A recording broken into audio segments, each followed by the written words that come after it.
Hello YouTube, and welcome to episodes 1 and 2 in the Otorimonogatari reaction series, that being a smaller part of the Monogatari second season reaction series. It's Monday, it's a new arc, we're very excited to be here. It's time for some Monogatari, baby. I don't think there's any reason to stand on ceremony, I don't think I have any admin kind of stuff to talk about, so on to the comment summary straight away. The first idea here is that Nishio-sen's really good at taking things from previous segments that seemed ancillary and not really that relevant and giving them new meaning, i.e. the Hachikuji conversation back in Bakemonogatari. It seemed very, like just a scene, you wouldn't pick it out of a crowd of any other scene in the show, and it turns out it's vitally important to giving Araragi some form of information that he then uses to save the day in this arc, essentially.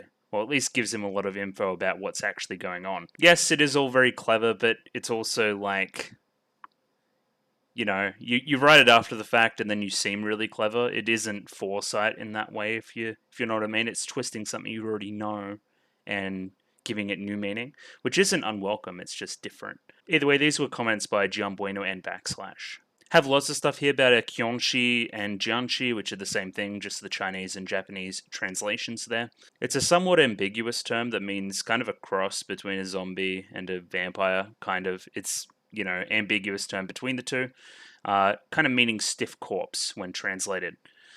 They're slow corpses that move around due to the stiffness, hence zombie, and then they suck blood and eat human flesh, hence vampire. I've got two different explanations for the rice that Hachikuji, when she's like an adult, throws at them. One is that they will stop killing you to count the grains of rice. That was by Silver Bard. And then I have the one by Benjamin Lee, which is that they will stop and eat the rice to satisfy their hunger. A lot of that info overall came from Benjamin Lee, who is Chinese. I should have picked it up before, considering how good he is with the kanji stuff, so thanks for that, Benjamin. Gianbueno theorizes that after the bad timeline happens, Araragi is killed, then Hanakawa wouldn't have gotten a very good ending out of Shinobu, considering we know what Shinobu thinks about Hanakawa as it stands right now. There's some form of jealousy there, I would imagine. That's pretty much oversimplifying it, but you know what I mean. I'd imagine that, hey, you killed Araragi? Like, you're double dead. I'm gonna eat you, like, a lot. I'd imagine it's something like that. Oh well, we could only really theorize on that, because I don't think we'll ever get to see what actually happened. Lots of conversations about the Oshino walking sequence. Fats had a great little comment there, giving it some praise, but Silverbard implies there's some mistake in the timing of the animation with the music and what's being said, which I didn't notice on first viewing, but I think that would be something taken away or something added, and that's just thrown off their timing, and then they have to get the episode out and blah, blah, blah, blah. Or it could be purposeful, like we're talking a lot about time, and then if we're mistiming some stuff, then that kind of fits thematically, or maybe I'm just grasping at straws, I don't know. Fats also love the use of color and the color design generally of the post-apocalypse they've created. It's a bit of a different one. Overgrown post-apocalypse isn't exactly unique, but you've got a lot of pinks and purples going on, which I think are welcome. Still get your deeper afternoony colors in your Monogatari setting as well, which are also welcome, leading into that fireworks sequence and then the sequence after they meet Hachikuji where they're walking away with all the flowers and all the grass, and it's all very beautiful. But it was great. Great little unique look into what the post-apocalypse may look like in the Monogatari universe. Simon implies some kind of deeper connection between Shinobu and Araragi that I wasn't particularly cognizant of, but maybe it's there. There's certainly evidence for that. So in the first episode of Kabuki Monogatari, there's some conversations about hand-holding and how Araragi thinks it's the most intimate thing that somebody could do with somebody, and then by the end of episode 4, Shinobu and Araragi holding hands, so you could take it in that direction, kind of putting out the hand, take the hand, that kind of stuff, offering. And either way, they've probably got a deeper connection than hand-holding can ever really talk to, considering they're different sides of each other's personality in kind of a weird way. Like Shinobu is inside of him and giving him information and stuff, which is closer than hand-holding, I would imagine. Another thing that Simon notes is that look at the times where Araragi has laughed throughout the series, and this kind of made me think. I don't really remember him laughing very much at all. The only times that he's actually laughed, to my knowledge, I guess he's implying that they're with Shinobu. But again, I haven't really noticed. Like, I could not tell you off the top of my head when Araragi has laughed. So I don't know. Either way, Shinobu's really grown on me as a character, so this interpretation isn't exactly unwelcome for me either. Hot Wheels Kid pays off on his long comment tease from, I guess, a couple weeks ago now. It goes into a missing paragraph that was in the novels that wasn't in this adaptation, where it kind of twists the meaning of some things, implying essentially that if Araragi didn't get that one little tidbit from Hachikuji, then he still would have eventually known that Shinobu was lost, and then still got to the point where he's being strangled by Hanakawa, or Black Hanakawa, and going to die, but doesn't call out for Shinobu, even though he knows that she's there, essentially. You know what I mean? And it's kind of implying a deeper persecution complex is the wrong word, but savior complex, I guess we'll call it, where he has such a low amount of self worth and such amount of worth in other people that he wouldn't call out for help even when he's being killed. You can kind of see it as a pseudo suicide attempt. Think about it in context with Nekomonogatari Kuro, where a lot of what he did in the end of that arc was a suicide attempt as well. So what changed in between those two things if it wasn't the information? It has to be the relationship that he had with Hachikuji.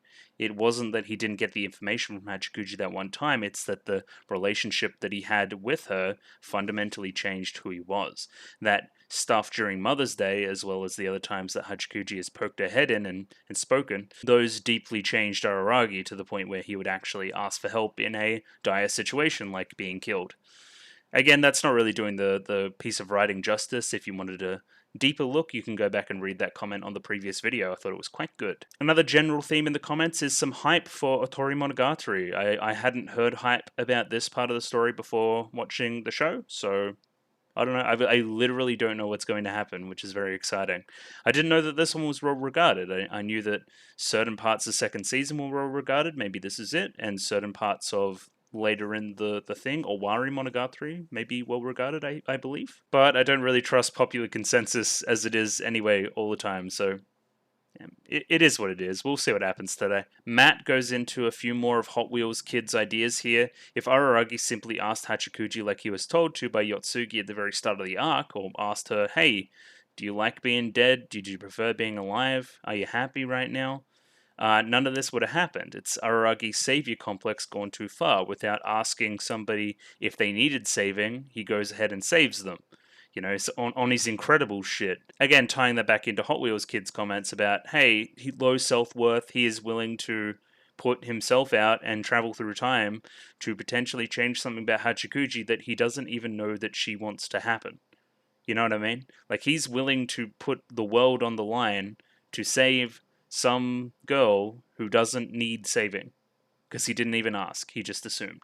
When you frame it like that, it's very, very negative. I don't entirely agree with that. I think it's a little bit more noble. But yeah, he definitely has some way to go before he's healthy, I guess. When I can consider Hanakawa at the moment healthier than you are, then that's pretty bad. Because Hanakawa wasn't in a good way. So he has to catch up to Hanakawa, I guess. And last little comment here, Eben, he likes the timeline. I like the timeline too, so I'm going to keep using it. Speaking of the timeline, it's here now. Wow. I believe we're here. So, Otorimonogatari start, and we'll do some points. Well, we will do some points when some information happens, I guess. But yeah, all of this happened. All of World is Killed timeline happened. There's the split off here during the different timelines and stuff. And yeah, this is where we're going to start. So Nekomonogatari end, Nekomonogatari Shiro end happens here, Otorimonogatari here. I think this is where we are. So normally here I'll do a recap as well of what happened last time, but I don't see it as especially relevant. I think the things we should take forward is that Hachikuji's okay with being dead because she's, made some new relationships there. She's moved on to the next stage of her life, that kind of stuff. No looking back, no regrets. That was one of the major themes of the last arc. Shinobu's still there within his shadow, and we're going to go to school. We're on our way to school to start the day. We're going to get there a little bit late, but we're going to get to school, totally. I don't think that's going to happen, because we don't see him at school during Nekomonogatari Shiro, so it stands to reason that something will happen, jumping into our prediction segment. I think something goes bad very quickly. I don't know what it is, I don't know who it involves. I have some guesses. Maybe a Sengoku, who hasn't been present in the story for ages now. I'm thinking maybe a Kambaru, who has some connection with Guy Nezuko, who I know is around during this time. So we'll see. Maybe we'll get some insight into who or what the Gaian child is and why they're important. I'd imagine it's Kambaru. but why is she important? I don't know. And we'll get a, your arcs are named, character, then aberration. So I'd imagine it's like Sengoku Aardvark or something. I don't know. But I'd imagine it's going to be something like that. So we are going to focus on a character, probably a character we haven't seen in a while. And it can't really be Senjogahara, and it can't really be Hanakawa, considering they're preoccupied and didn't do anything of the sort during their little segment before. So, again, our options are limited. I think it's going to be one of these people. Maybe a Yotsugi as well. We'll see. We'll see what happens. So as I kind of implied before, Episodes in town, Yotsugi's in town, Gai Nezuko's in town. Why? Does it have something to do with what's going on in this arc? We'll see. Shinobu connection severed. That's something from Nekomonogatari Shiro that's yet to happen, so we'll see if that occurs now.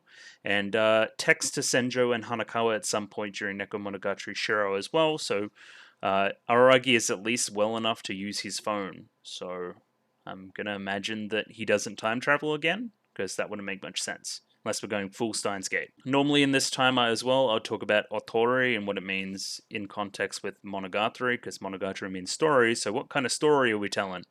I don't know what an Otori is, and I don't really want to look it up. I mean, I could try quickly, but it can also be Otorimono, if that makes any sense, because they kind of combine the words sometimes, because last time it wasn't Kabuki, it was Kabukimono, which meant something else. There was some implication there about like a disaster or something. But either way, I just kind of want to jump into the episode, so I'm not really going to look anything up, and we're just going to find out what happens, and I'm going to let you guys do all the work. Anyway, before I do that, just show stuff quickly. If you like the video, consider liking the video. If you like the video and want to see more, consider subscribing to the channel. Comment below anything you thought about the episode, anything I can do to improve my presentation, comment below. I'm doing follow for follow on Twitter, so follow me on Twitter if you'd like me to follow you back. And the Discord, join Discord, talk about Monogatari on Discord, suggest new shows on Discord. I think Lain's going to get done relatively quickly, probably in the next 5 or so weeks, you would think, 5 or 6 weeks. So get show suggestions in. I'm gonna pull from that same thread again when I do a new poll. So if you want something to be watched on the channel, this is your opportunity to do so. Please use it. Either way, jumping into episode 1 of Otorimonogatari right now. Rightio, got episode 1 of Otorimonogatari up here ready to go. Let me pop that up on screen. 25 minutes and 13 seconds on this one, so sync up accordingly. As always, picture-in-picture in the description and using the Cole Girls subs. Rightio, keen to jump into Otorimonogatari episode 1 and just going to give it a 3, 2, 1. Rightio, 3, 2, 1, go. Animation number 1. Oh, okay. I have a inkling about what this arc's about. What's with the hair? It's pretty short. That's like, you should eat like a burger. Okay, the world is difficult. Okay, sure. That's nice. It's not a lot of money.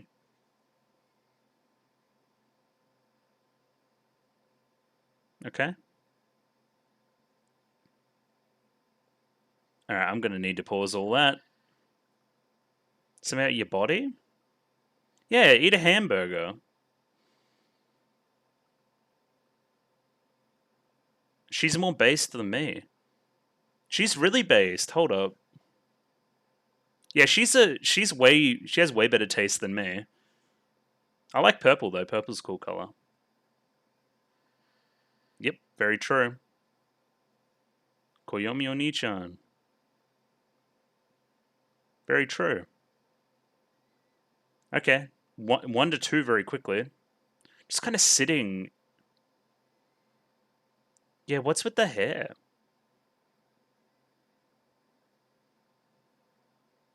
Of the shrine? Like the shrine we were at before? Oh, that looks like a snake. Okay.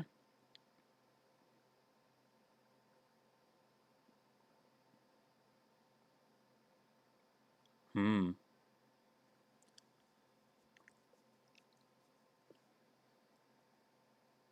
In the past few days.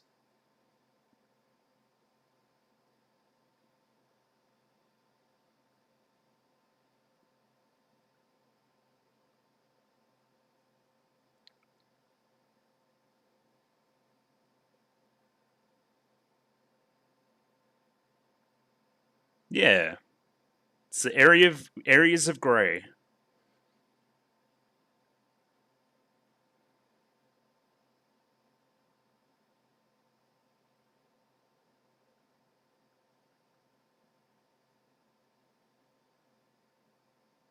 What is happening? Sup? Hello, Araragi.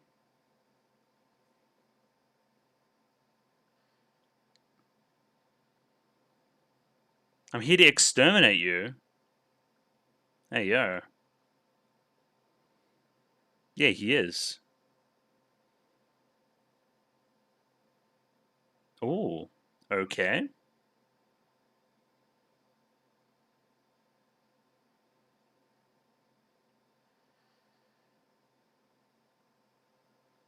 Okay. I love a good time skip ahead into something that I have no idea about.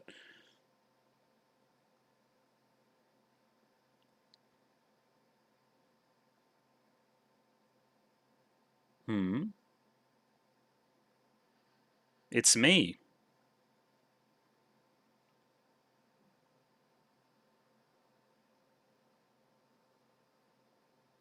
Oh, she's got that Medusa drip.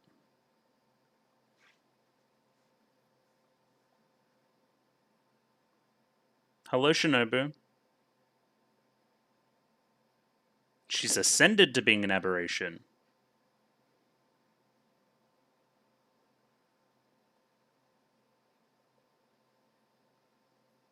You can have snake bangs. What's up?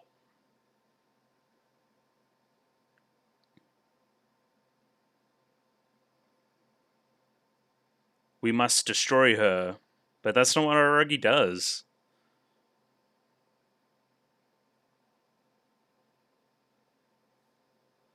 Yeah, but he said he's going to exterminate her. Exterminate her. Okay. You wanted to be Shinobu?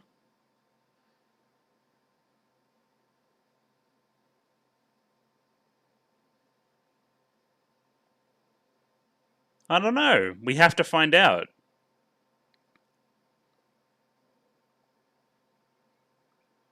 Daikirai! Oh god, Aragi's dead. I love the voices on the aberrations too. Like I really liked the tiger's voice. Yeah, look at that rain of blood.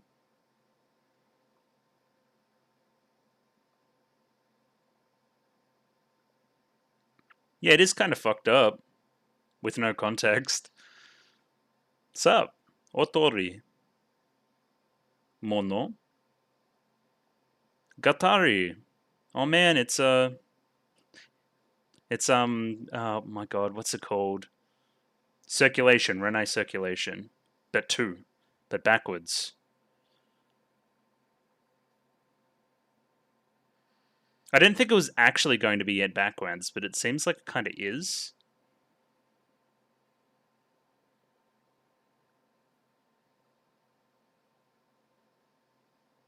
Yeah, but what happens though? Yeah, sick.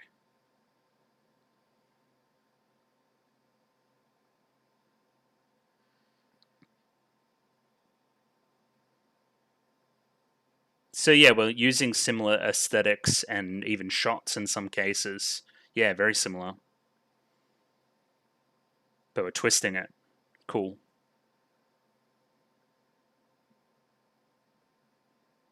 I like this the melody in the back of the mix there. Like 1, 2, 3, 4. It's cool. Oh god, there's lots of them. She's dead. Yeah, this song's cool too. Yeah, that's not Nadeko Medusa. Okay. Yeah. Traces back 1,000 years, of course. Yeah, a little bit.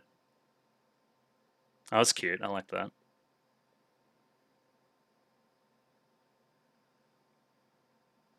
Kuchinawa. Kuchinawa? Okay. October 31st, a Tuesday.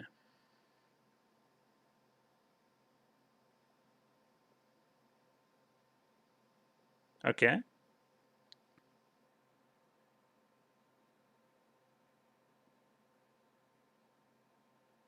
Yeah, okay. Alright. Wait, what?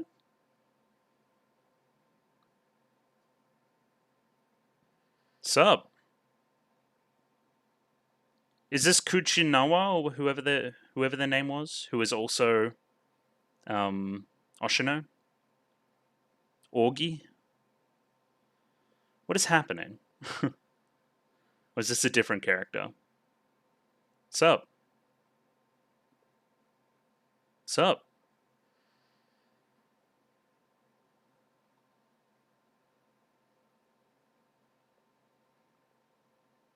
I'm very confused about the timeline, but I will break it down.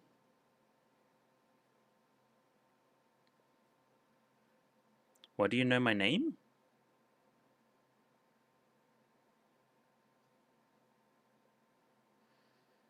A sense of faux pas. Aren't acquainted yet. Okay, you're weird. Yeah, a lot of the story's totally out of order.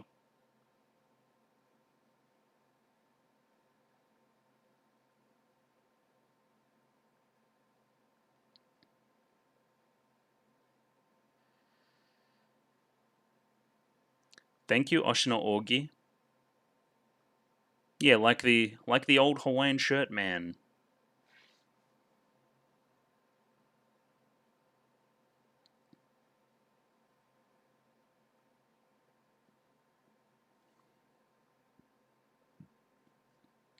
You are. It's true. You've got a weird black undershirt thing going on though. You're a first year, okay. Where Araragi's third, Kambaru's second. Yeah, you've kind of gone too hard too early. What? Why do you know so much? Okay, that's another piece of information I wanted. Thank you. I heard you were a victim. Yeah, he was.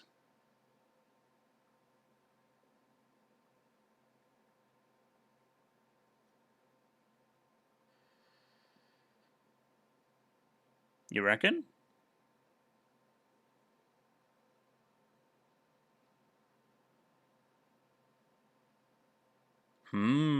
I think she is.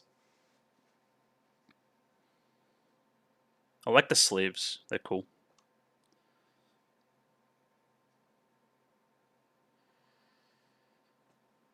But if you're not the victim, are you maybe the enemy, the adversary?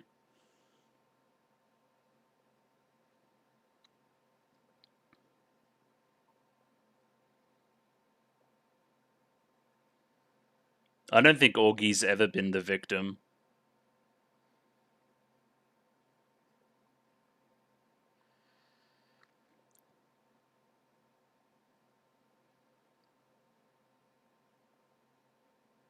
You reckon?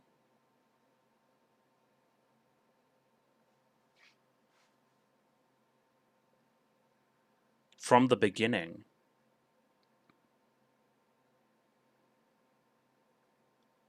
Yeah. This is truly the Monogatari of all time.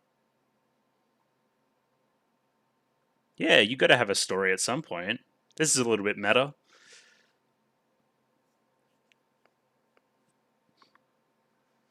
Got a little tickle on the nose too, so I might rub my nose from time to time.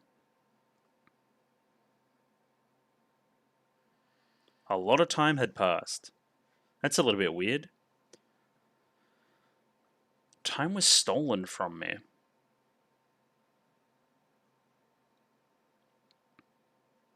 Arrival des.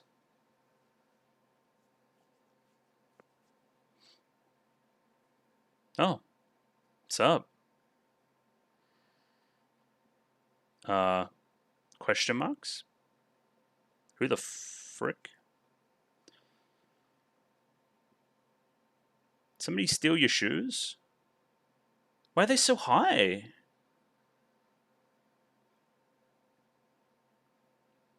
Weird. Is this how she perceives things?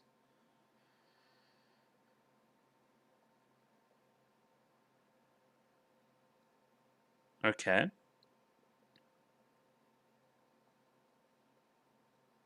Who?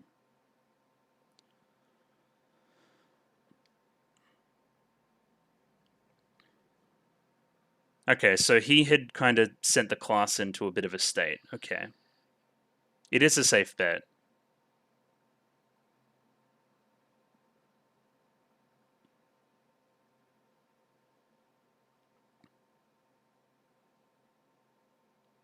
He's a VIP.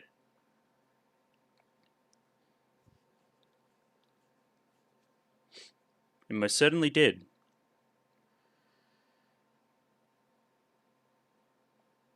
Oh, that's cool.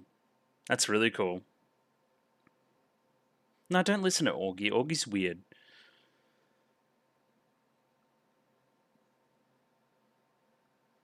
Hmm. Yeah, a little bit. To make a quick buck.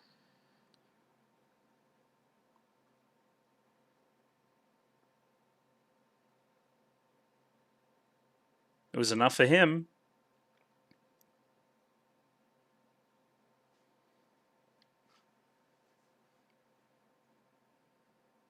I too remember this.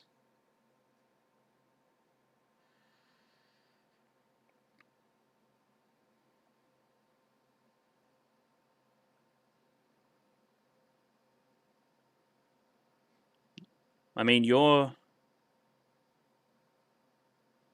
Yeah.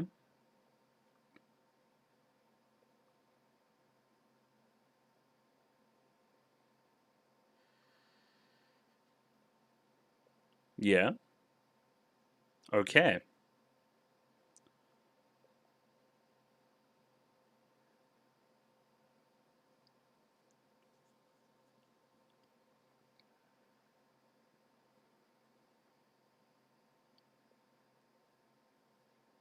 I mean, you literally had like a snake inside you.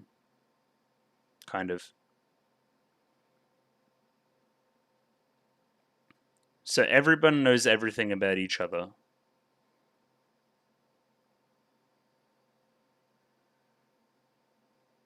Superficially peaceful. Isn't that the way that most classrooms are anyway, I think? That was the way for me anyway when I was in high school. Yeah. It's a different kind of snake.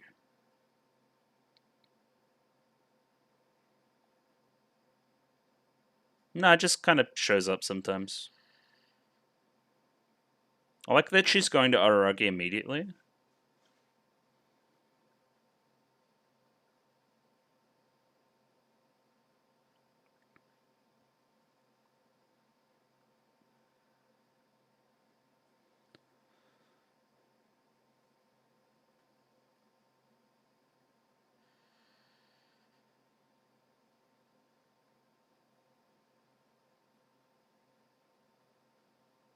Okay, sure.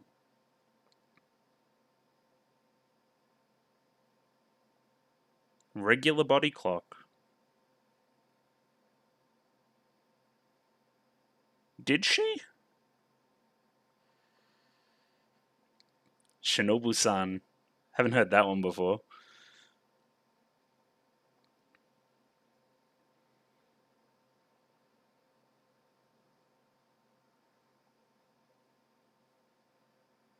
Yeah, she's kind of your surrogate Oshinomeme, kind of.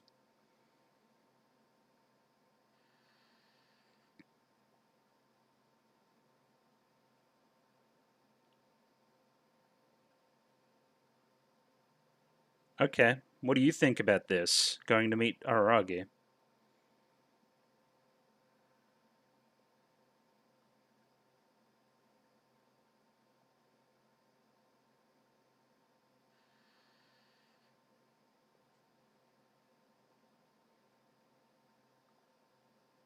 Hmm. Hmm. Eager to be the victim, which is seemingly one of the ideas we're going for.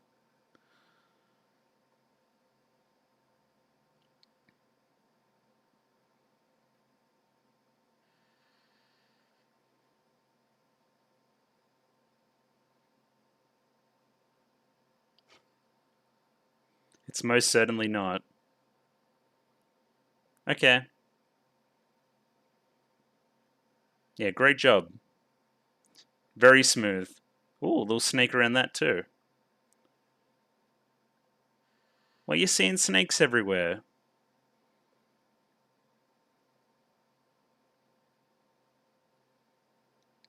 I'm very confused about the timeline.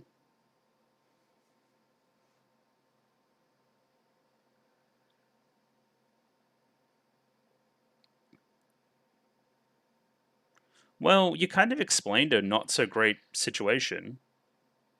Okay, well, there's the snake.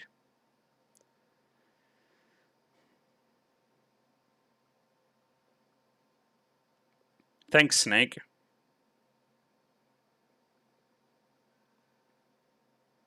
Stomping on to live. Snake phone. Oh no.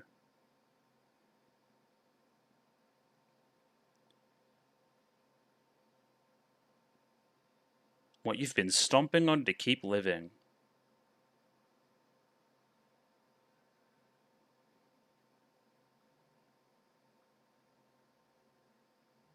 Yeah, I don't disagree. But why listen to the snake? I mean, you did.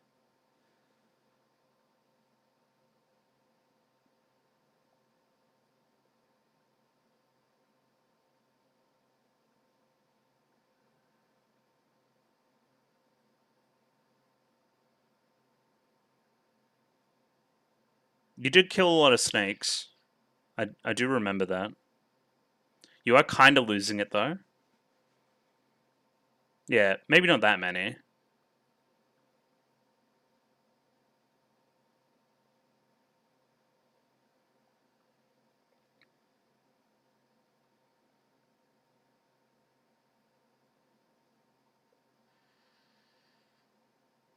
You killed a fair few.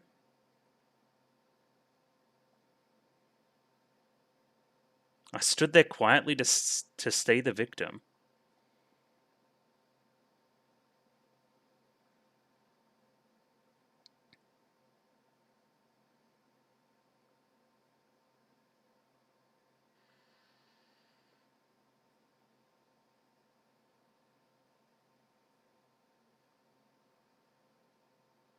Hello, compatriot. Big snake. A lot of stuff about perception going on too. You looked at me.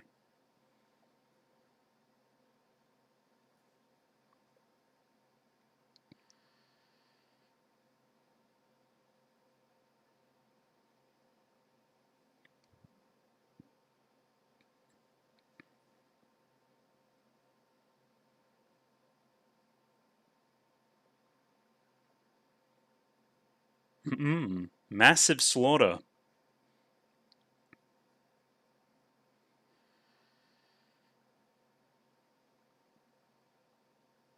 Okay.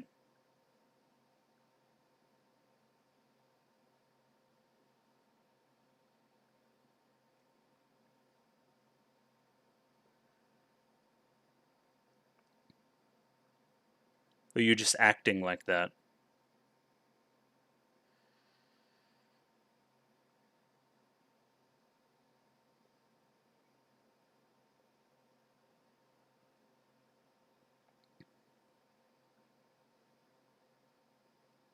Ha ha ha.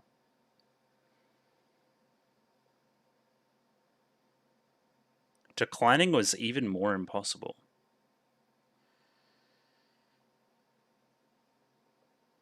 Ears plugged, eyes downcast. Hmm.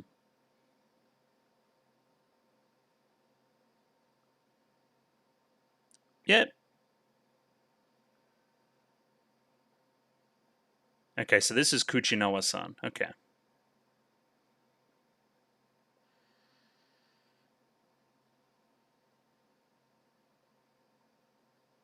Okay, interesting. All right.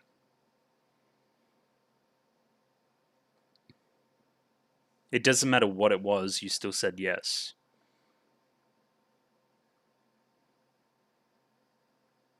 Interesting. I need to talk about the timeline a lot. Unless I misread some stuff. This is seemingly really cool. Yeah, the CD is cool already. Snake hair. One thing I'll note immediately is that this is like the first Sengoku episode where she hasn't been like sexualized yet.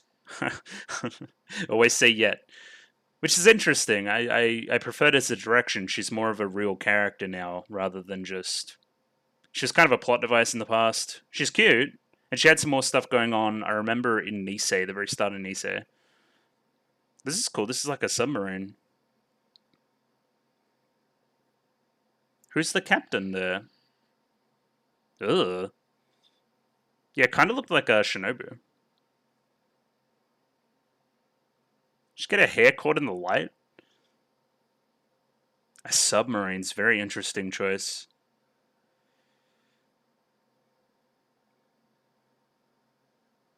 There's like a picture of her old self on the wall, was it? Or her new self?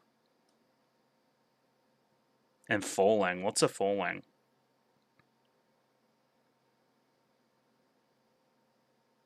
Until we reach a sky. Interesting.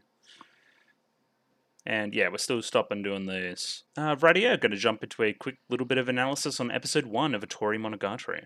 A very interesting one. I don't know if I would have been satisfied with one episode, so I'm happy that I'm doing 2.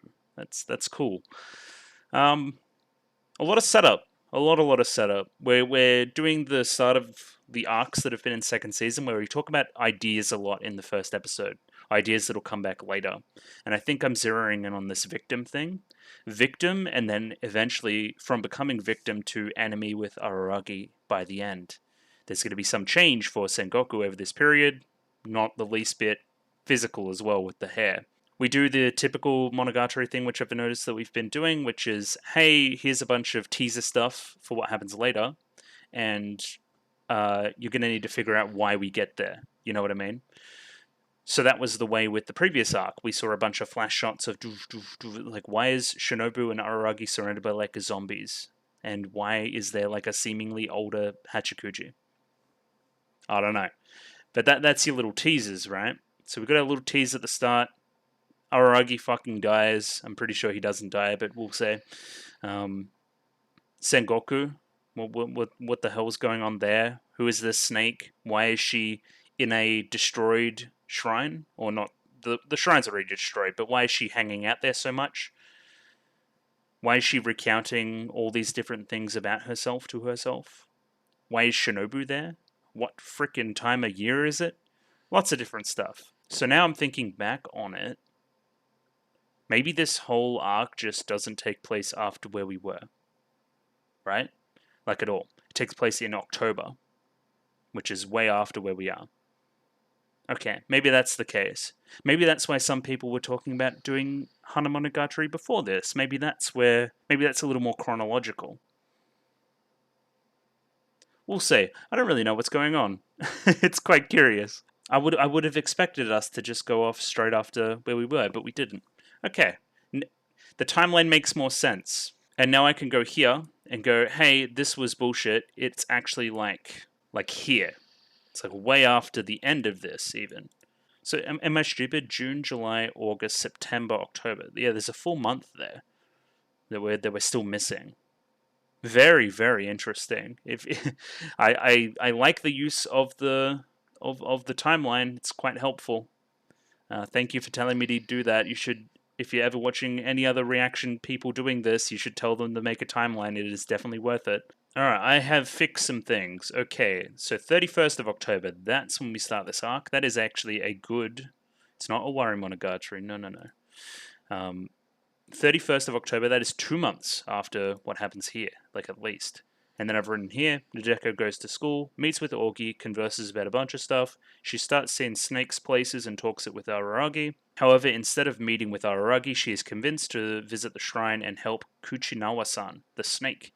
And then this is the very tease at the start of the arc. Nadeko has snake hair and is compatriots, ? Because I actually looked up compatriots, and that's not really what it means. So maybe I got that word wrong. Anyway, she is compatriots with Kuchinawa-san, the snake, and she kills Araragi, ? So that is what has happened, and that is what we're keeping for now. Interesting. Either way, I got the full episode up there. Yeah, very setupy in summary for the episode, but we're going to go through it here, and there was lots of text on screen and a new opening to read and a new ending to read, so we're going to make our way through that, of course, as well. Right off the bat, it looks like we're doing our numbers for chapters again, which is cool. So we'll keep an eye on that. If they skip stuff, we're not really going to pay attention to it unless the characters bring attention to it. We'll see. Alright, it's pausing immediately. This is a very interesting shot. Already, very white skin, obviously the white hair, the light source in the background. Very intriguing and kind of disturbing first shot. Like, she doesn't look happy here, right? She doesn't look happy through the whole process, which is weird. Either way, she goes through various things about herself. Her height, weight, all these kind of things. Am I wrong? That's like very small, very petite. Like 38 kilos is like there's nothing of you at all. The world is difficult in many ways, and nothing ever works out the way you think it will. Yeah, I agree. There are countless things you hate, the seeds of anguish. There are countless things you hate, the seeds of anguish. Not quite sure I understand, but sure. It's like she exists in a different plane of existence right at the second. Again, this is like some heaven shit, you know what I mean? Like there's some purgatory right now. She's also a little bit transparent here as well. Ghostly, almost. She kind of even looks like the aberrations that we've seen in the past that are also a little bit see-through. I wanted to bring up the allowance because it was seemingly a plot point kind of later in the episode with Kaiki and buying charms and people having allowance and maybe the different level of allowance throughout the class. I don't know, maybe something there. I would need to read through it again. Though it doesn't evaporate entirely, what you considered your daily life crumbles away before you realize it. The routines you thought you could rely on? Yeah, rely on. What was once normalcy has now not become normalcy. The irregular has become the regular for Nadeko here a little bit. And it's all based on this one decision that she makes at the end of the episode, which is to help this snake aberration. There's some level of guilt to it all, some level of obligation that we'll talk about later in the scene. But yeah, clearly something's gone south pretty badly. It's almost like your tease of a corruption story before it starts. But it's not like a willing corruption. It's very sad through the whole process. So getting ready for that, that's going to be great. One blink by Nadeko, then into here, no longer works, and your body and soul are worn out by it. Of these routines, your daily life, her body and soul is worn out. So completely that you suddenly sink to the ground. Sink to the ground. She's kind of under the temple in the end of this scene too. Interesting. She also has base taste, so her favorite manga is stuff from the 80s, and she likes retro games and folk music. So she's kind of based, probably more based than me. And at the end of this list of things, she says, favorite big brother, Koyomi Oni-chan, in love with Araragi Koyomi. And that's our lead into the scene where she kills him. Very interesting. Okay. Heroes, villains, victims. Kind of somewhere that dichotomy we're talking about now. Interesting. Most people believe they're victims. Sometimes I collapse in frustration, but I can still persevere as long as my love is strong. Okay. If the person I love stands next to me, I can stand strong and walk proudly. Araragi Koyomi. Interesting. But he is not standing with you. You are not Shinobu. You're not on his side right now. You are his enemy. You've become what you've hated through this whole process, right? There's something in that, I think. probably. Now, because this is the future as well, I just was thinking about this randomly. We can imply that the connection between Shinobu and Araragi connects again because they're together again. Maybe not in the same way, but they're still together, so they're not severed for life. So whatever happens between August, like 21st, and now, there's some kind of resolution for what's going on, which we kind of see at the end of Nekomonogatari Shiro. Either way, second chapter, and now we jump to where we actually are. Nadeko is sporting some different hair color. It is snake hair. It is white. We have done a lot of stuff with white and Hanakawa, so which is this pure? Is this pure intentions? Something like that? Or is it ironic? Is it like Hanakawa's is calling her black Hanakawa when she's white, when she's black, when she's white? So lots to talk about the hair color, and that's not even talking about what the hair is, which is snakes, which is loaded with a bunch of Medusa stuff. So I don't know if I should read up on Medusa quickly, but basically I thought the thought was she looks at men and turns them to stone. I don't really know the rest of her story per se, but I'd imagine it started out with good intentions and maybe went sour. Maybe that's what we're talking to. Either way, at the moment, I don't really have the time to research, so we'll see. I will in editing, though, so maybe I'll add in a little bit of something here if I think about it. Hi, this is me editing. Broadly, you could look at something like this, maybe, as a correlation to what's going on with Nadeko, but it's a little bit of a stretch, and I'm sure there's more to the kind of story that we'll find out going forward. So right now, you could stretch and make this work, but I'm not going to.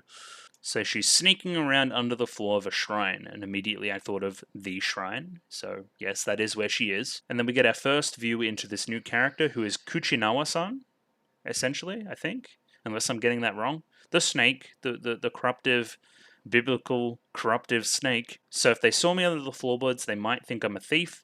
Who knows? But more or less, all humans are like thieves. So this guy's got something to say about the human condition, which is cool.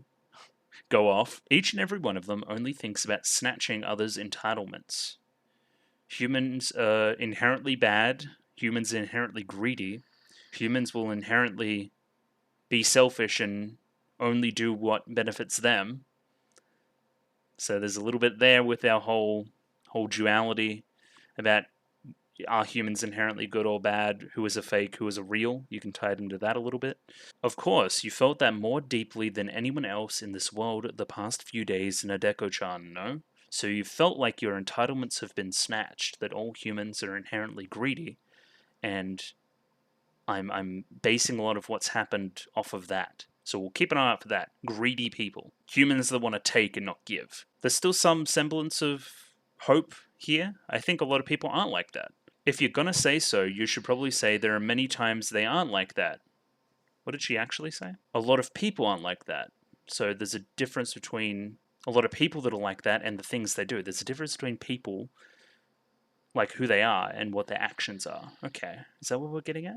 It depends on who they are at what time. And then we're talking about our kind of grayish morality system. You can't put humans, as complex as they are, into one bin or the other. We're all very different, have different experiences and upbringings that are influencing what we think and do. Yeah, good people can easily become bad, bad people can easily become good. Yes, we've seen this throughout Monogatari so far. Even now, I would consider...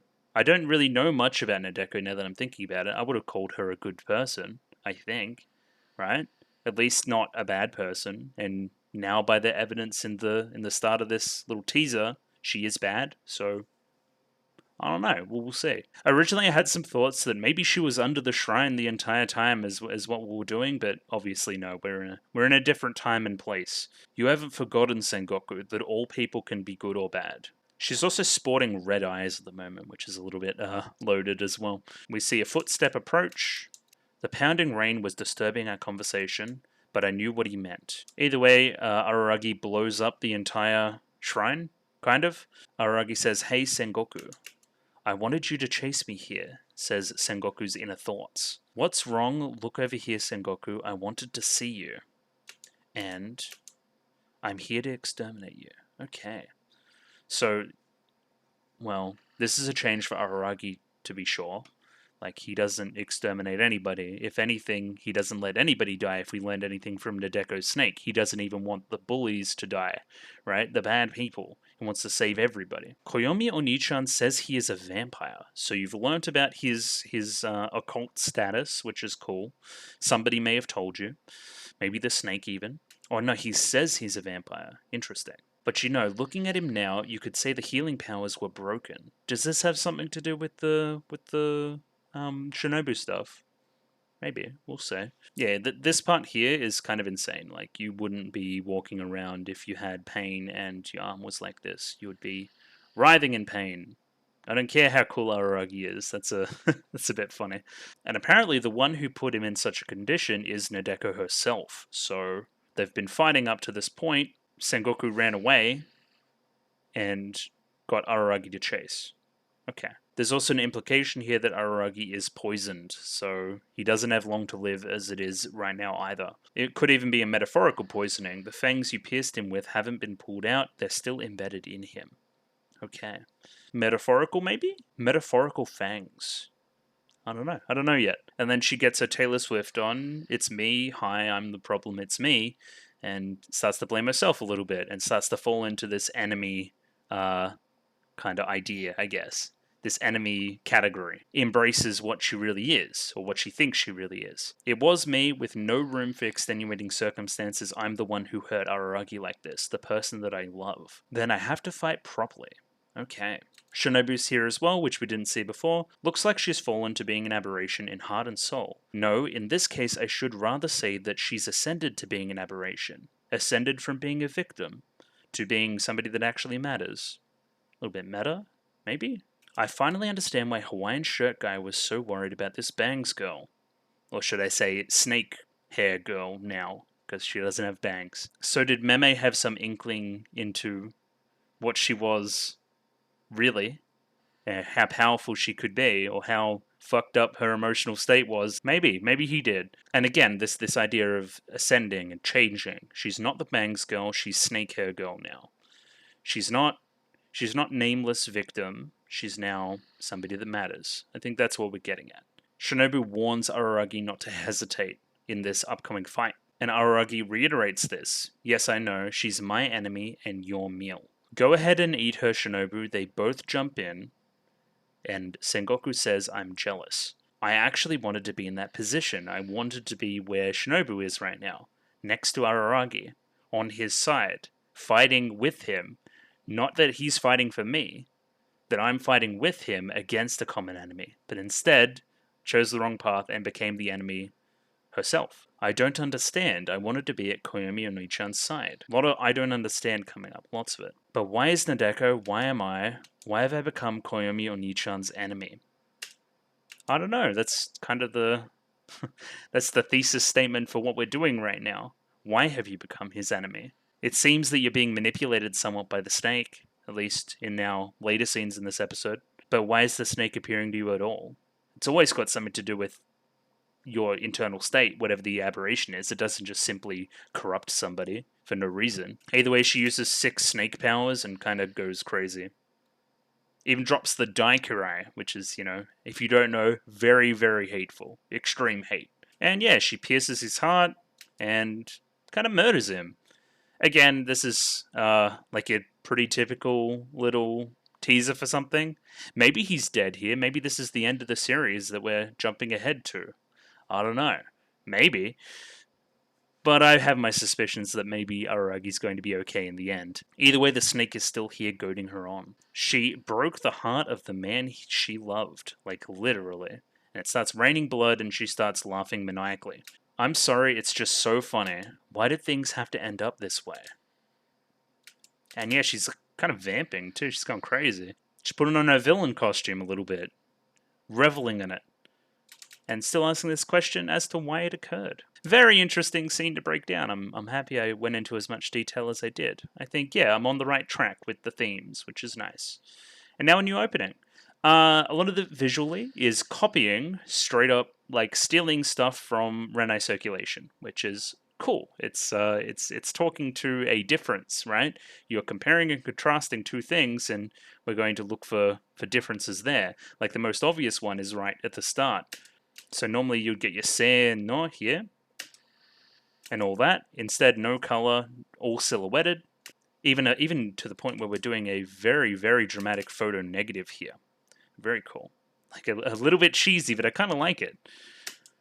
And then walking backwards is the most obvious change there that I talked about before. So, yes, same costume, same everything really, walking backwards, taking steps back from where she was. Imagine this is a line. Victimhood the middle, hero over here, she's walking backwards towards becoming an enemy. The song itself is performed very well. I like how subtle it is. I like how kind of quiet and I guess Renai Circulation's quiet as well, but it's quiet in a different way. It's quiet and ominous. Especially there's a little part at the end where she whispers some stuff, and I think it's very. I need to find another word for ominous. Foreboding, I guess. It's very foreboding. You could probably, somebody smarter than me could probably say something about the lyrics as well. But I'm going to read them here. Like the melody is kind of similar to Renai Circulation, I believe. But there's probably some more musical stuff going on as well. Either way, it's a delusion. I'm in delusion. I want to jump on a suppress express train to you. I don't know what that means. What is a suppress express train? Are they trying to be clever? I want to meet you now. Excuses and reasons. Kind of changing the outfit a little bit here as well as we go through. Excuses and reasons are tiresome, is what she says. It's my fate, so it can't be helped, right? If anything, we just came off an arc challenging fate and its ideas. And you're succumbing to them still. Like, you can change. You can still, even if you go to the evil side, you can still make positive change back to the good side too. And then there's a little change here, get all staticky, the guitars crunch up a little bit, which is cool. If this love won't come true, that means I can never wake up. So if I can't have you, nobody can have you kind of vibes. This is definitely a shot straight ripped from Renai Circulation, I believe. Like here. Just colors swapped. I'm sure somebody's done the side by side, right? I don't know anything. I close my eyes and wish up a star. May I be cute forever. Well, what you're doing at the moment isn't very cute with the whole snake thing. You're arguably cute before. I still like your vocal tics and that kind of thing. You're very conversational, which is good. Very good VA work on her. I know it's a very famous VA. It's Kana Hanazawa, I believe. But that first line there, I don't know anything, that reminds me a little bit of Hanakawa. So clearly jealous of the place that everybody else has in the story in a very meta sense, right? Again, Nishio Asin's very good at this. She hasn't had a role in the story for ages, and he is very aware of that. So, of course, when she comes back into the story, she is appropriately discouraged and a little bit sad that she hasn't had a role in the story, right? And maybe turns and changes because of that. Jealous of the other characters that may have gotten a lot of screen time, like maybe a Hanakawa. Everything wasn't going according to plan. I don't need this world anymore. Yeah, this is very, very bad. Maybe should have given her some attention. All the girls in Monogatari, huh? They're very attention hungry. Except for Kambaru, she just kind of does her own shit. I only want one thing. You're everything, everything, everything. So the only thing I'm focused on now is you, Araraki. So what has driven me to the point where I've killed you? Everything hasn't gone according to plan. My dream is impossible in this world. So I only want one thing. You're everything. And then hitting this Zenbu, Zenbu, Zenbu, Zenbu. And yeah, this ain't a good face either. Very scary. I think we zoom in on the lips here. Oh yeah, there's lots of her first. I like the overalls though. They're cute. And the shoes. Yeah, Doki Doki. We love a good Doki Doki. It definitely doesn't have any bad implications, especially as it pertains to obsession with one person. Let's not mention a certain literature club. And then, hey, yeah, Nadeko Medusa. Nadeko Medusa. I don't know much about the whole Medusa myth and all that stuff, so any information there would be appreciated. Yeah, but I would imagine it pertains to wanting one thing, circumstances changing, my power changing, and turning on the man that I loved in the first place. I know the whole thing's you look him in the eyes and they turn to stone. We immediately get this music starting up again, and I recognized it because it's the same music that played when Araragi was talking with Orgi at the very start of Kabuki Monogatari. So a little bit of a connection there. Maybe this is the theme of Orgi.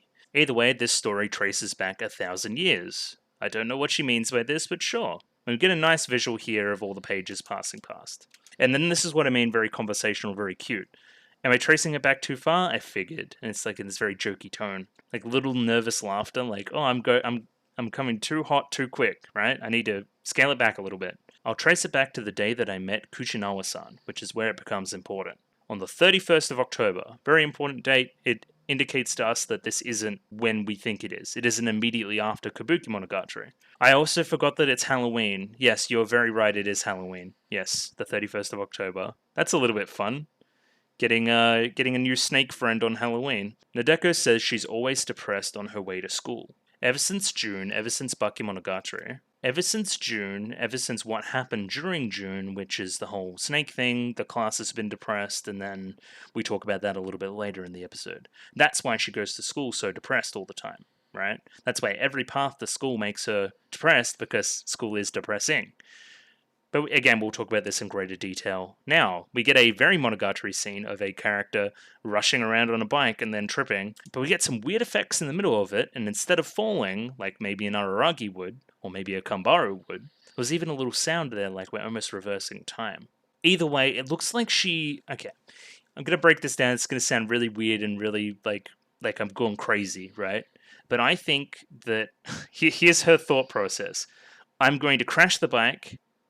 And, oh, no, I've accidentally crashed the bike. I'm going to recover from the crash because I can, because I'm Augie and I'm weird. And that's something that I can do. However, I don't want to look that weird in front of the person that I'm now want to talk to, which is Sengoku. So I'm going to crash anyway, but in a different way. Because it looks very unnatural. Let me play it through.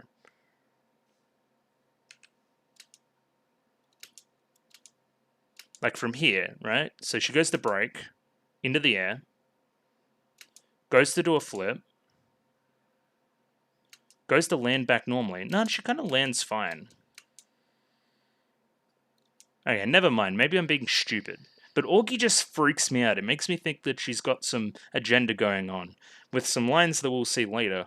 Sengoku goes over to check on her. You're not hurt, are you, Sengoku-chan? Checking on her first and knowing her name. Did I graze a hair of something contrary to my expectations, continuing to call her by her name without any knowledge of her name they've never met before? And Sengoku appropriately is like, hey, why do you know that? Why do you know who I am? Little wry smile on Augie. Sense of faux pas. So she's committed some kind of social faux pas by doing this, but a very real social faux pas in that nobody would do this. You know what I mean? And then openly says, I forgot that Sengoku-chan and I aren't acquainted yet.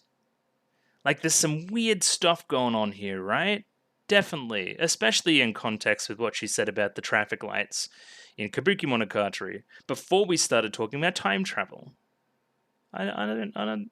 Who are you? You remind me a lot of Guy Nezuko as well, as a character that has knowledge that they shouldn't have. You know? Oh crap, I did this out of order. This is all because Hachikuji-san, or Hachikuji-chan, is quite hard to find. We spent the last arc looking for Hachikuji. What? Why do you want to see Hachikuji? What is going on? I'm not trusting you at all.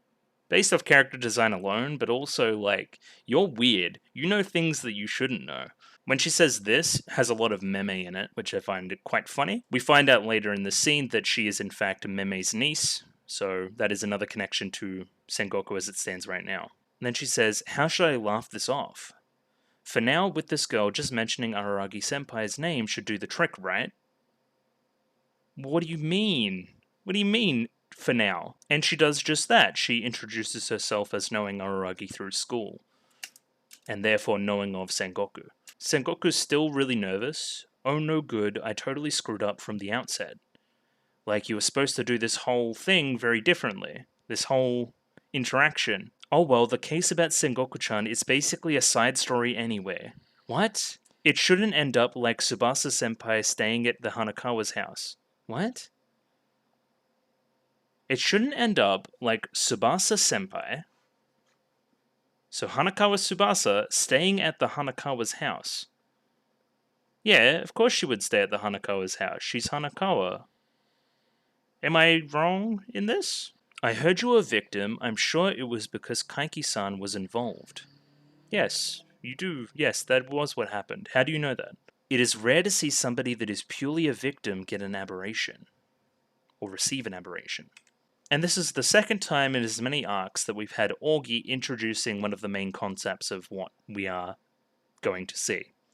People can't be victims forever, Sengoku-chan. You eventually need to pick a side. People just have times when they're victims and times when they're wrongdoers. Or are you still thinking of yourself as a victim? This little shot of Sengoku here. Right here. Like, yeah, that is true. I still think of myself as a victim. Even in this, right? I'm still moping around, waiting for Araragi to come save me, instead of being proactive in that relationship and growing and becoming closer to him. Well, if you keep looking down and staying quiet like that, then yes, maybe you'll remain the victim, or be able to remain the victim. But will it go well this time around? Again, like this time around, like what are you talking about? That's so weird. You're weird. This time may just be the exception, which it is from what we've seen at the start of this episode. It's easy to be the victim. Everyone sympathizes with you and is nice and is all nice to you. And this hypnotic state, right? We got the hypnotism thing, we got the clock ticking. There is a phrase, thinking little of victims, but that's just merely saying wrongdoers are victims too. What did you mean by this? My uncle, though, he hated that train of thought. What, of being a victim? Yeah, only people can save themselves, right? You can't think of yourself as a victim. You need to self-actualize and get yourself out of a sticky situation every now and again. Is that what he's talking about? Oftentimes the world only has victims. In other words, flip that again and maybe you weren't purely victim from the beginning, Sengoku. Let's think about Nadeko's snake a little bit, right? Why did she get that curse? I forget. I honestly forget. I could not tell you. But was there some ulterior motive to everything that was happening? Maybe something to do with Araragi. And in this story, that may just be beginning to surface. Again, fully aware that she's in a story. And then, yeah, this is where we get very meta again. Sengoku questions the idea of everything being a story. That it's like, whoa, Sengoku, you're living a life that has no prospect of becoming an actual story. You're not doing that, are you? And that gets her thinking, right? Am I?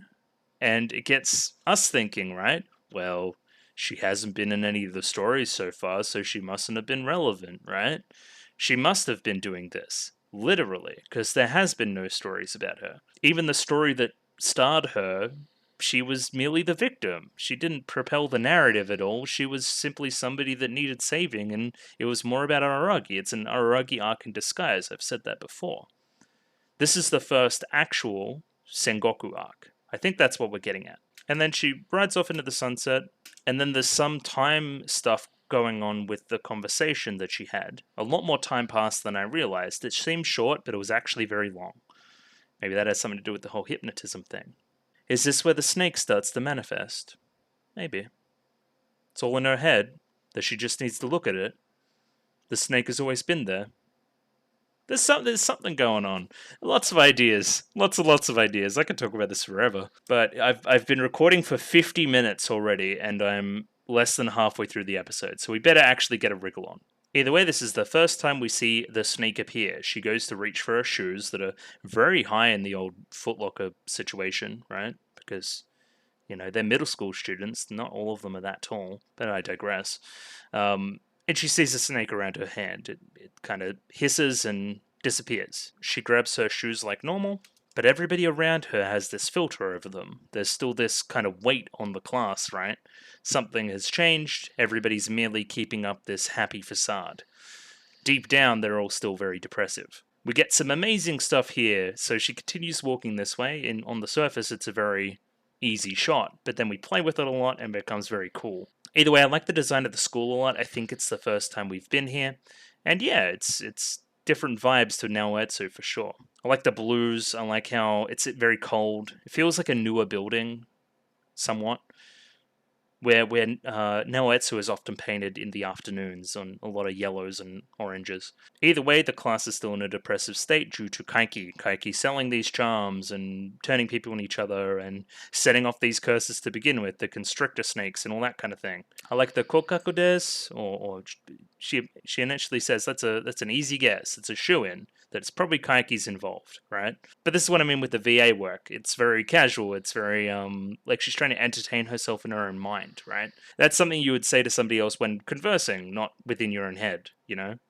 It's performative, a little bit. But I like it. It's a cool touch. She describes him as a VIP at a party, very important person in the overall narrative of Monogatari. It comes with the name Tsukihi-chan, Araragi-senpai, all these other things. Araragi Oni-chan, I should say.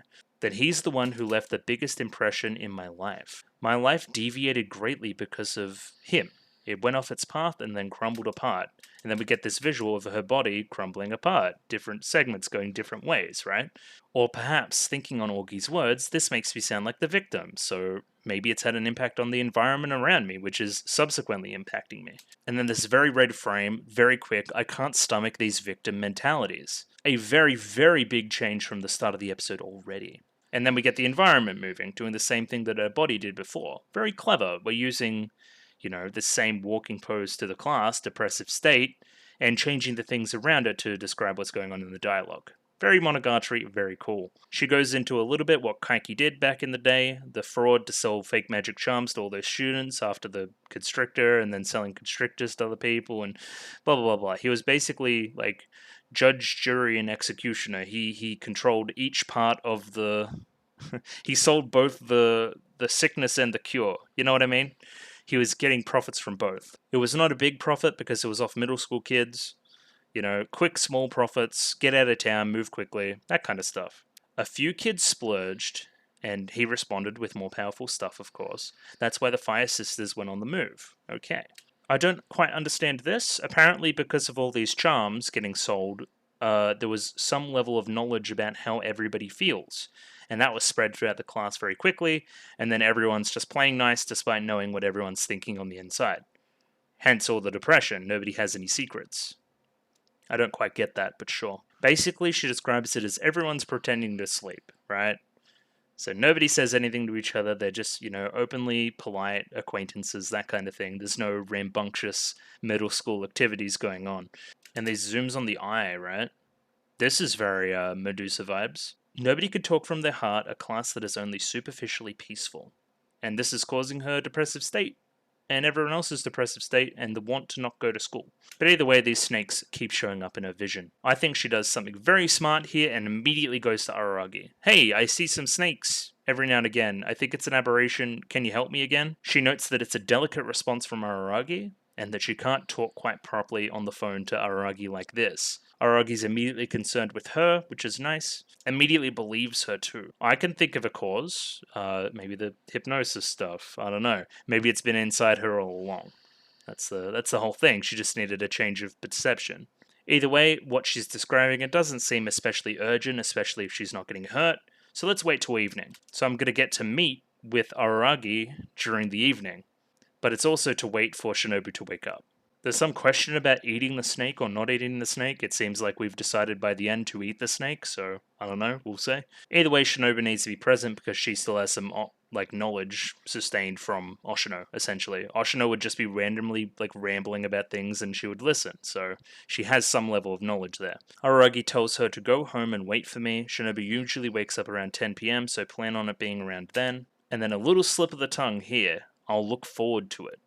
I'll look forward to a meeting about my aberration. Then, you're looking forward to it? What are you saying? I thought you were in a crisis. But Aragi's still very understanding. He's like, well, maybe this is part of the aberration. Maybe I should see you sooner. Are you feeling okay? Should I check it out? And then she gets very nervous and very Sengoku, very blushy, very cute. When in trouble, it's bad to apologize in the hopes that this will solve it. Apologizing doesn't fix anything, that's what they say. And then she says that her telephone card's beeping and she needs to hang up, bye, even though Aragi's still pretty openly concerned. Because she's very nervous about talking on the phone with the person that she likes. Even though it says 26, it's not beeping, it's very cute. She goes to grab the card to kind of, it's the rest of what was on her ticket, on her phone ticket. I'm not quite sure I know how that works, but sure. And a snake comes out again, and then the snake speaks to her through the telephone. Another very important part, forgot to ask Koyomi Oni-chan about Augie. So, that may have solved some stuff if she wasn't so nervous in front of Araragi. This is a bit weird, she can't think of any reason why the aberration would be around. What about the weird conversation you had at the start of the day? Maybe that has something to do with it. Yeah, as I said before, the snake starts speaking to Nadeko through the phone, says, hey, come to the shrine, basically. I like the music that plays during this part, and I really love the snake's VA work. I think it's great. These kind of grizzled, older voices we're using for the aberrations, kind of similar to the tiger. Very cool sounding voice that this guy has. Almost seedy underbelly, very sleazy city guy. That's the kind of vibe I get. You don't know who you're stomping on to live at all. It's essentially trying to guilt Nadeko into his demands, basically. But again, how much of it is just her own internal thoughts? How much of it is perception? How much of it is this? How much of it is that? That's what we need to find out. No such thing as a victim, there's only wrongdoers. Each and every person is full of misunderstandings. I can't disagree with this. It's probably true.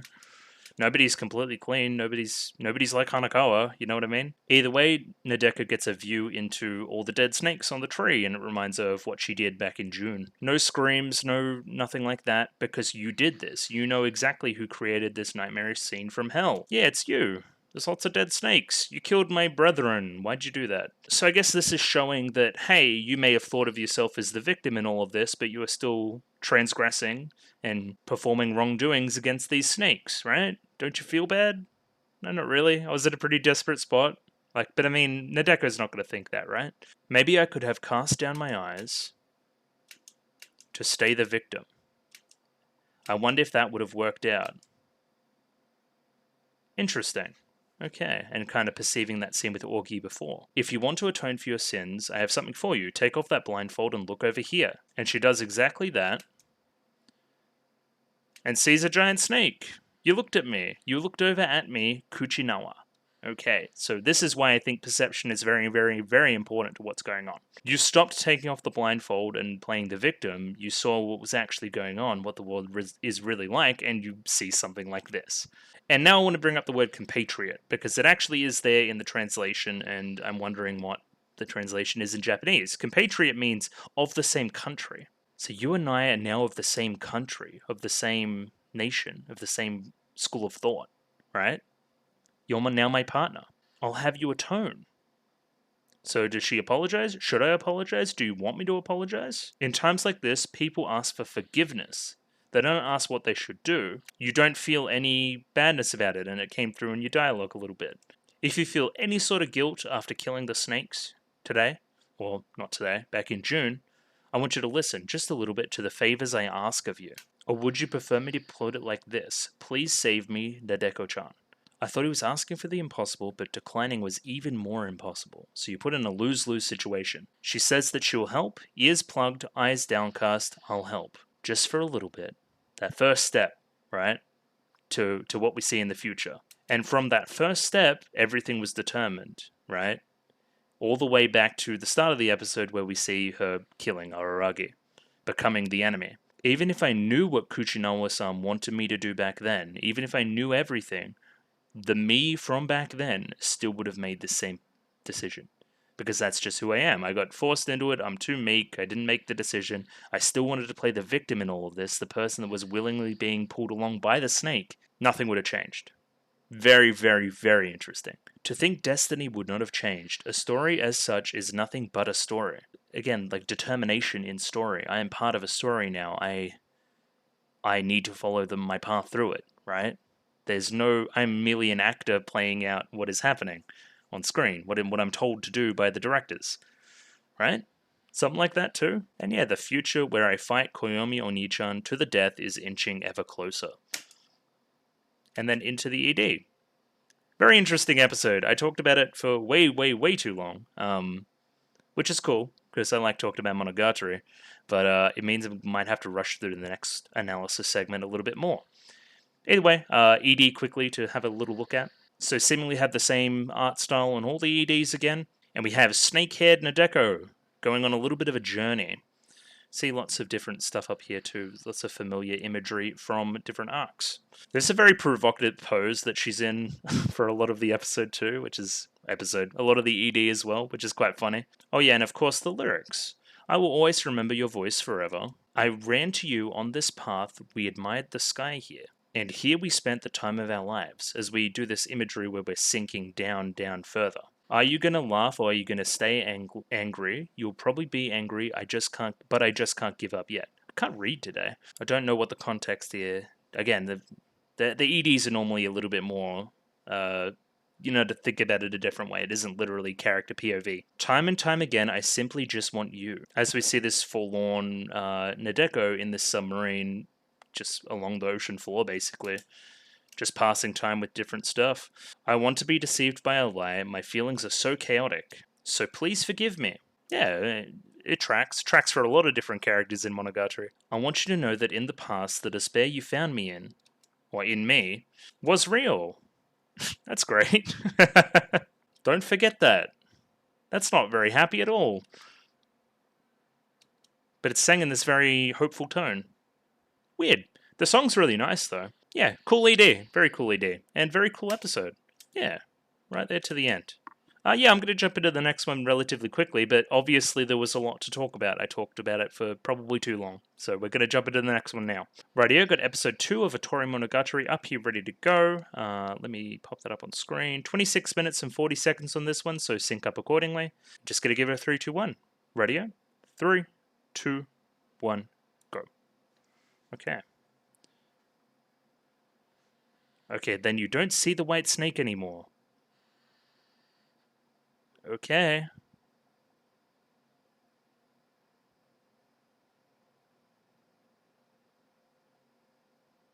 Weird from Araragi here.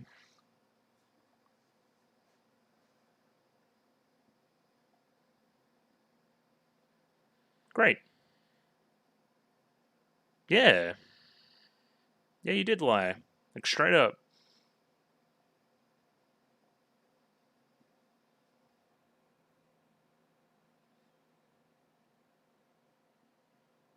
Yeah. It's almost like it's your inner thoughts.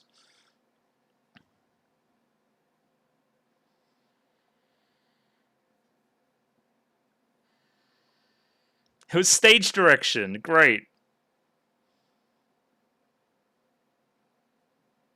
Ha.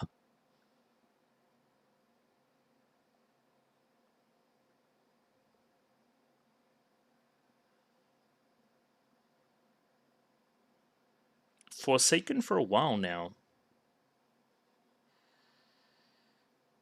It's a pile of rubbish.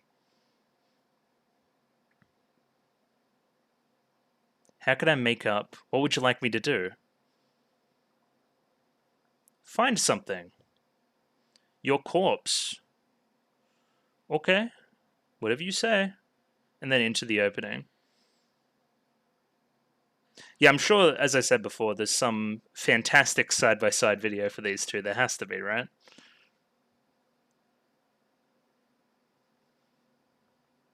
Yeah, creepy laughter.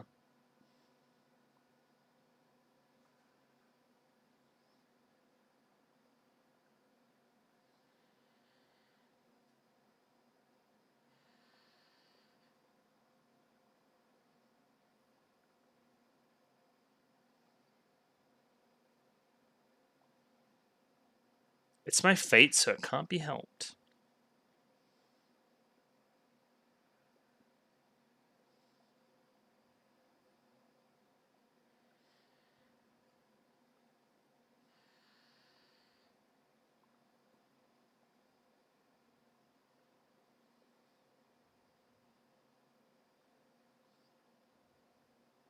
Hit them Zembus. Yeah, there's something definitely more creepy to all of it, like snatching at Araragi there.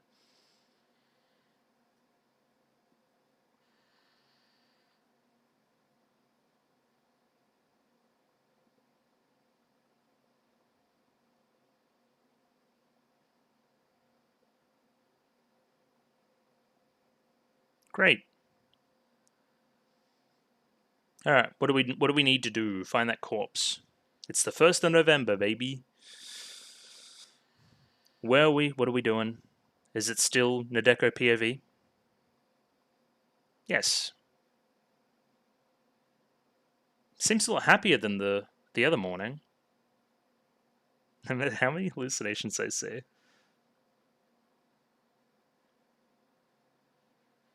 Seifuku? Yeah. Yeah, okay, so that's your symbolization of the snake. Fits my usual style.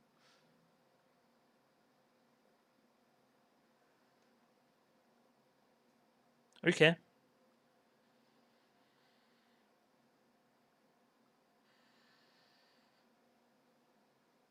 Okay.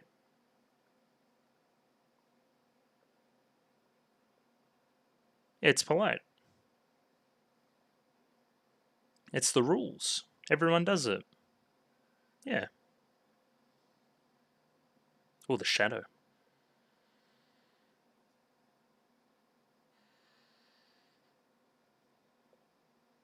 Just like you. Yeah, there's lots of connections to say that it's actually just all inside our own head. Oh yeah, 1,000 years ago, right? Yeah, it's something unique to the class. It's exactly it. But it's also, that's a thought I had before. Oh, sorry. Kind of burped there a little bit. Just telling it to shut up.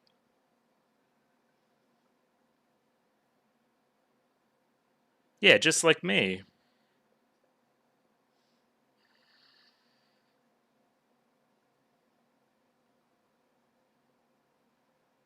They would notice you. Oh, okay. Well, that as well. They may think that you're, like, really lonely.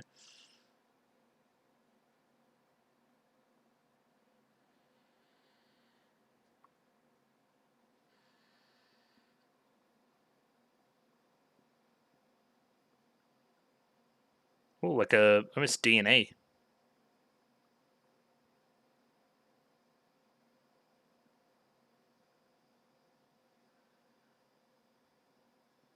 It's one of the things I do. Maybe I should stop.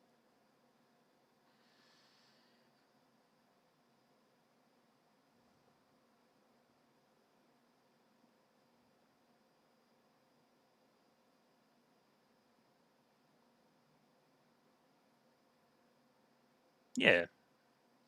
Why do we have to go at night?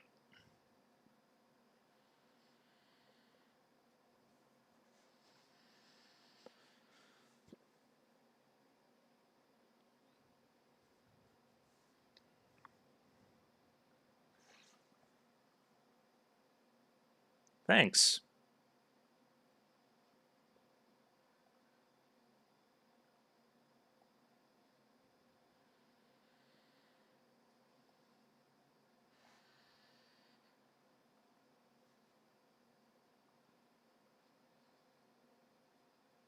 Yeah, like time travel.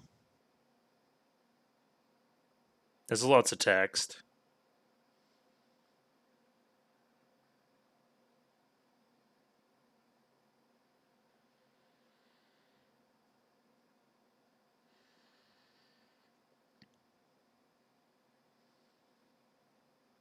Only like a candle in the wind. I don't know what Tonikaku, I don't know what that's all about. Like, why is that a bad thing?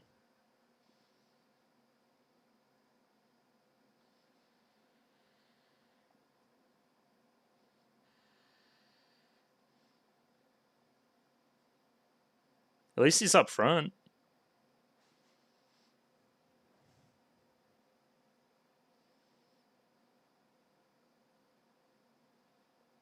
And then the candle's out of the wind.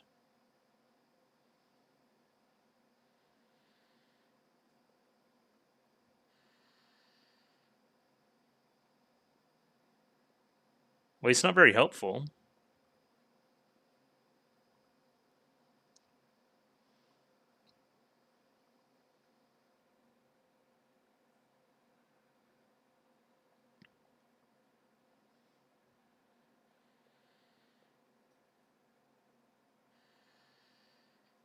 Weird.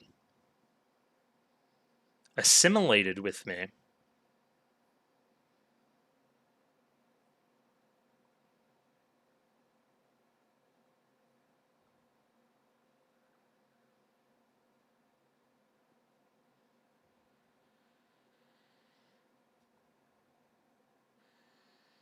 Huh?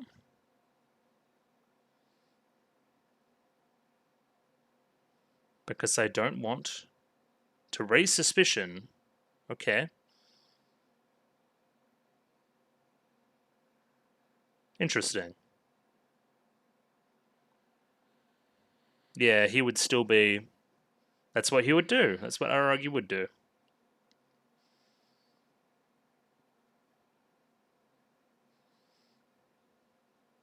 To raise suspicion or worry him.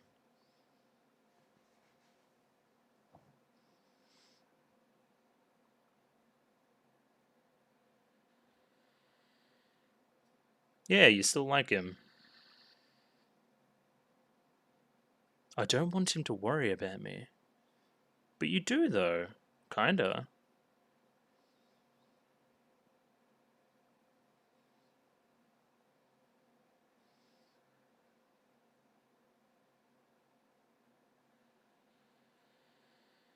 Okay.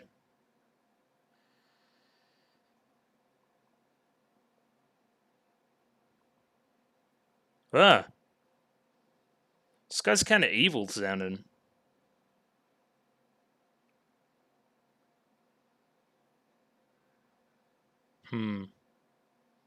Slip of the tongue.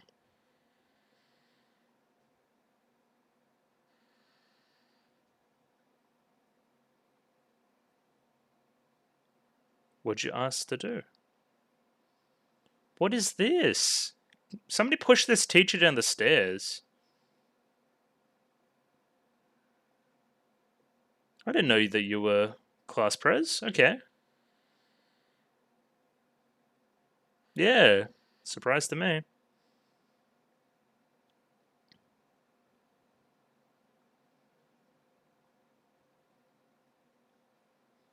But you're so quiet. Oh, that's a cool shot.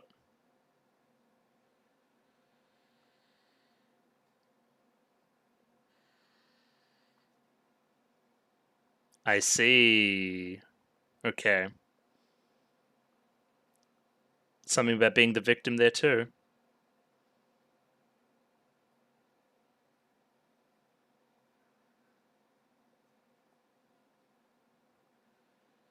I see, okay. So everyone resented the magic charms.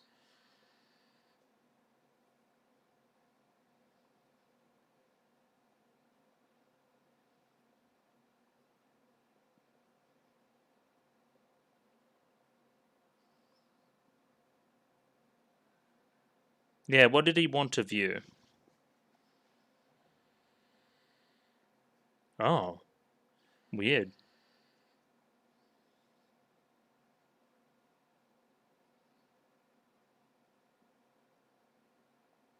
Hmm.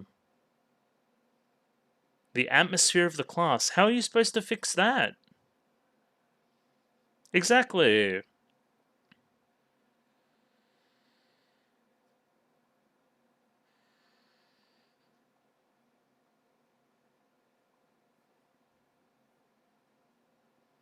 Kind of.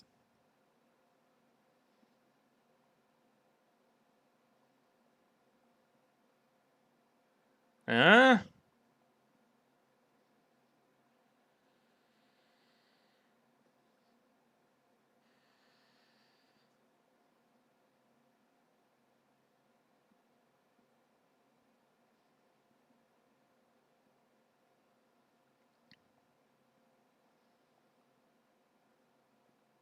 Okay.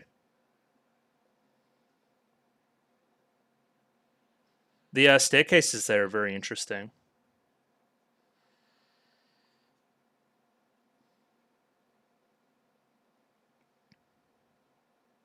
Okay. Let's go look for this corpse. It's a cute song. Great. Sneaking out. Run, quick. What the fuck was that?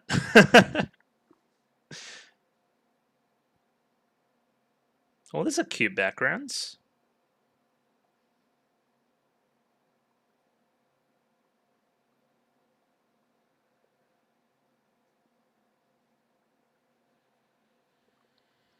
It's a physical body. Okay, so there's a little bit of hot and cold with it.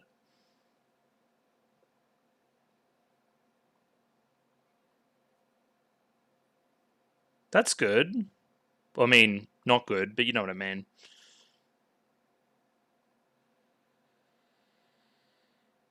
These shots are great, by the way.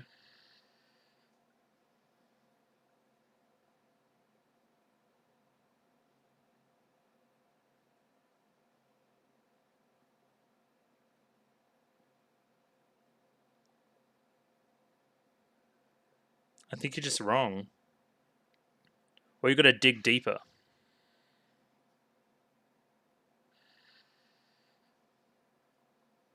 There can be false alarms?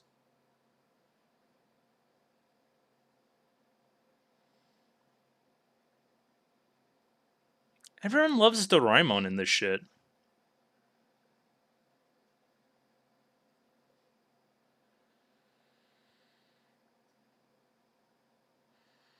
Forcefully dispersed.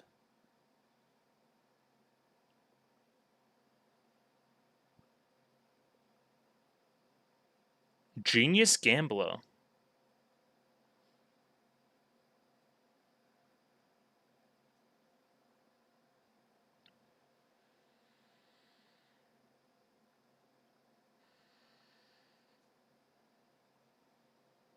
That's cool. Do what you want.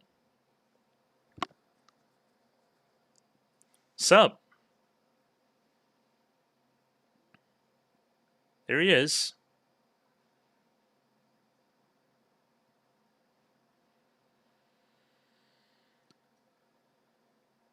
Who was that? In the darkness. Question marks.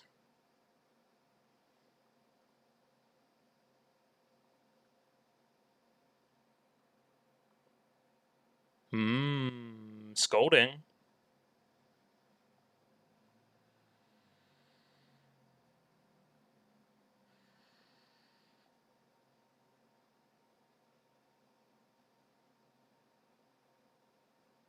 And Orog is just hanging out there. What a cool guy.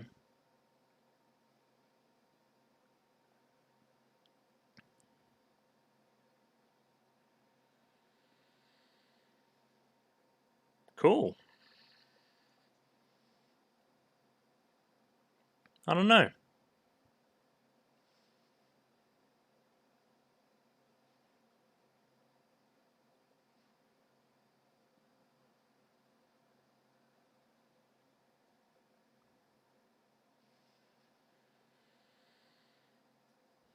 Yeah, when she's put under the gruel like this, she's just not going to survive. I'm not a victim. Well, you're not going to believe that. Yeah.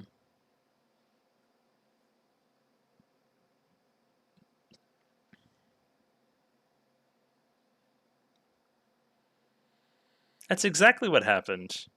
But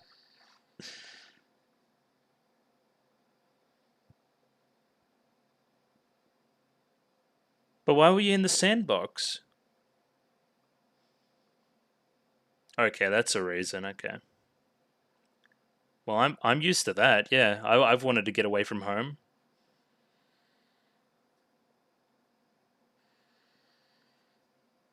That's also true.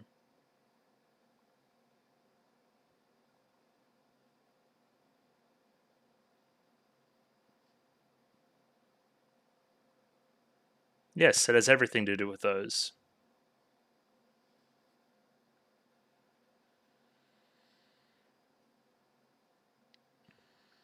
Yeah, you can get some help.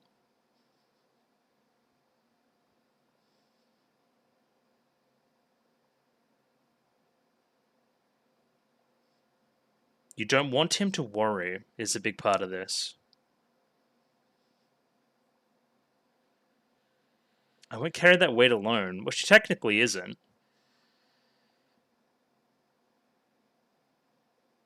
Okay, now I'm just alone in his room.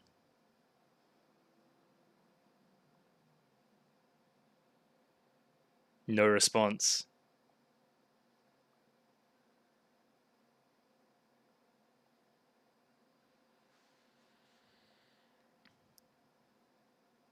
Okay. Great.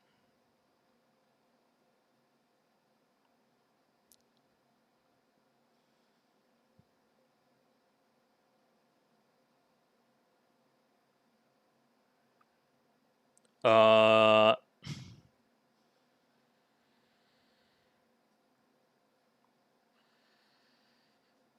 yeah, but I'm gonna go downstairs. Everyone slept in his bed.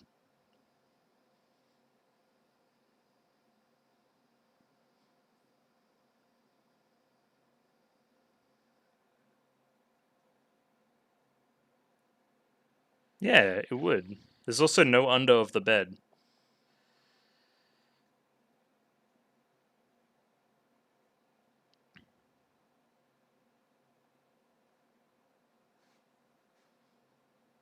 Great. Yep, there he is.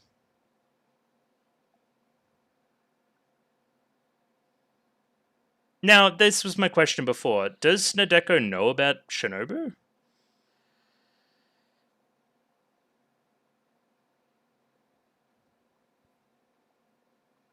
What's up?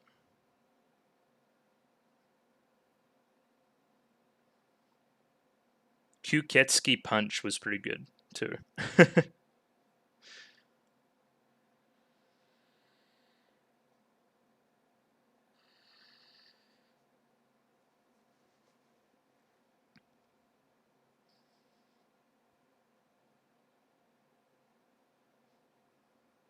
Yeah.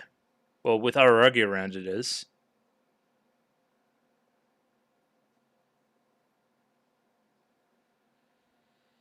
Rather orderly model. Yeah, big old sound effect.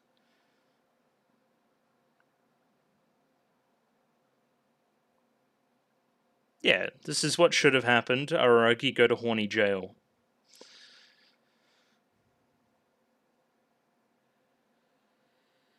Oh, the apology again. Yeah, the choice for the apology.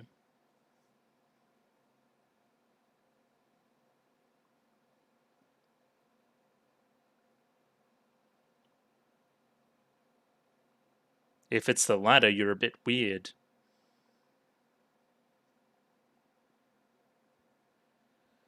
Silence again, same with Ogi.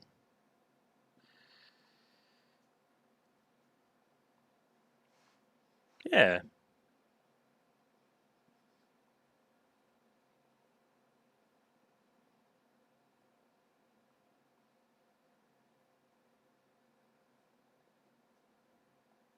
Then why are you laughing?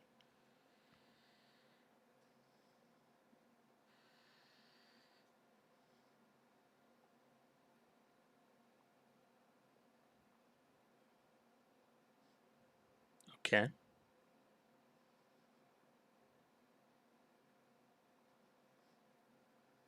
Well, Shinobu would definitely know about the aberration, right?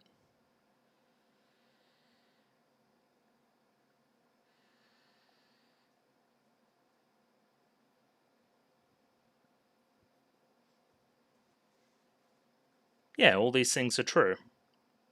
The music's going, by the way.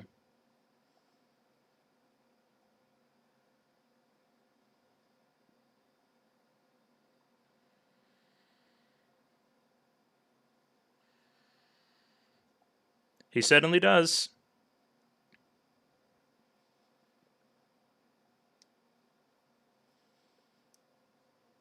Hmm.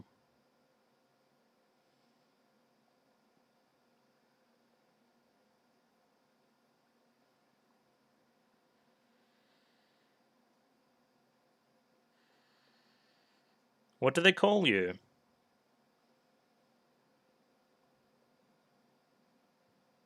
Why you been so mean?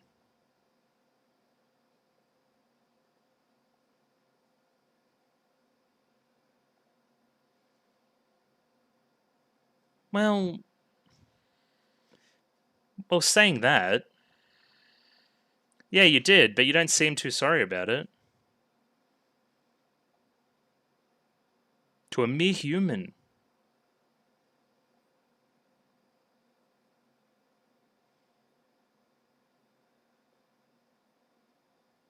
as I drag Araragi away.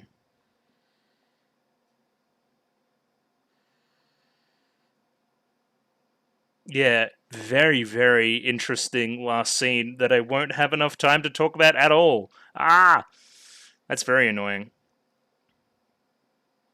Like I need to break that down and get that because they are talking about some meta stuff about Sengoku's role in the entire story and what she's been up to this point. And how are we going to flip that and change that and be somebody that Araragi doesn't need to save? You know what I mean? Somebody that simply doesn't just exist to be saved. To play the victim. The person who's transgressed against. When in reality, not all people are like that at all. Yeah, a lot going on. A lot of stuff going on.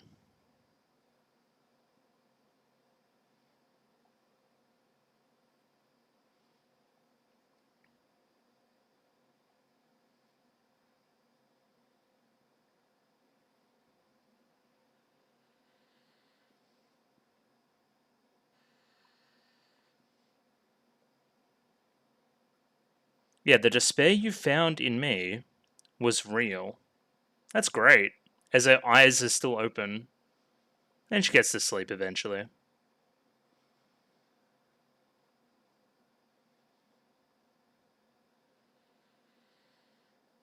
And yeah, we'll stop there. Yeah, just a little bit of analysis on episode 2 of Otorimonogatari. Alright, I'm back and I've written these 2 lines here, which is seemingly the only plot stuff we saw. There's the stuff going on with the class, which is a little bit ancillary. But I think this is the stuff we should carry going forward to our actual snake narrative. She hides the snake from Araragi and is on a mission to find its real body. And episode 2 ends with Shinobu victimizing Nadeko a bit. And that's oversimplifying what she's actually doing because it's very, very complex. But that's kind of what happens, yes. And yeah, I have the episode up here and I'm just going to start going through it. It was a bit of a different one, bit of an in-between episode. Doesn't really leave me with much to go off going forward. It's very thematic, especially the last conversation. It's talking a lot to who Sengoku actually is and what she needs to change and blah, blah, blah, blah. But again, we're going to take that down a darker path than probably needs doing. I don't know. It's a tough one to analyze right here at the middle of the arc. We'll see how we end off. It normally all comes together by the end. I'm sure I'll have some assistance from you guys in the comments, trying to keep you up to date. So we start here with what I was just talking about before. We've got this idea of the strawberries, which is coming through a lot in what we're doing, and I don't really understand it yet, but we'll say sweet, innocent, something like that, I guess, but still blood red. The same red that we see in these scenes when she thinks thoughts that she probably shouldn't think. Her outfit here is quite nice. It's very cute. Again, much like we describe at the end, it kind of fits in with our whole narrative around Sengoku. So even at this point, like, this felt out of character for Araragi because in the background he's actually like still thinking about it a lot and is like, well, this is actually what happened, and he guesses it completely correctly. So yeah, he's still the same old Araragi. Seemingly there's a little bit of a difference between the connection with Araragi and Shinobu. There's a pain thing now going on. There's a little bit more of a closer link there. They've become even closer. So she lies to him, lies back, and starts conversing with Kuchinawa. And Kuchinawa is taking the form of this little hairband kind of scrunchy thing around her wrist. And we learn the mechanics here. Nobody else can hear the snake but her. Again, adding to my little theory that, hey, all she needed was a push in the right direction. The snake god, isn't real per se, in that it's the one corrupting her. It's always been inside her all along. It just took a little push. It's the whole thing with Oshinomeme. People can only save themselves, right? And the same thing applies when going the other way. The same people can only be their own victims. Everybody has the power to self-actualize like that. You're not merely a victim of circumstance, like Nadeko likes to perceive that she is. Getting lots of different vibes with the conversations between Nadeko and the snake. Again, just like little devil on the shoulder. That's the main thing that I'm seeing. Just somebody pushing you casually in the wrong direction. But sounds very, he's very talkative, very convincing, very personable. Wrong direction to go down for sure.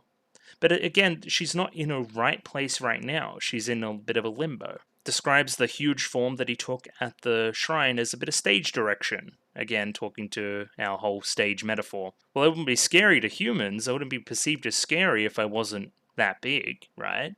If I was just a small little snake, then they wouldn't be scared of me, and I want them to be scared of me, so I put on a bit of a facade, a bit of a guise. So this is why we get at the very start of the... Well, not the very start, but during last episode when there was that flashback to 1,000 years ago, I'm guessing that this is when the snake stuff happened, way back in the day, and then now we're getting the remnants of it now. So that was Kuchinawa's story, and now we're doing Nadeko's story. How can I make this up to you, or what should I do to help you? There's two different interpretations there in her own mind.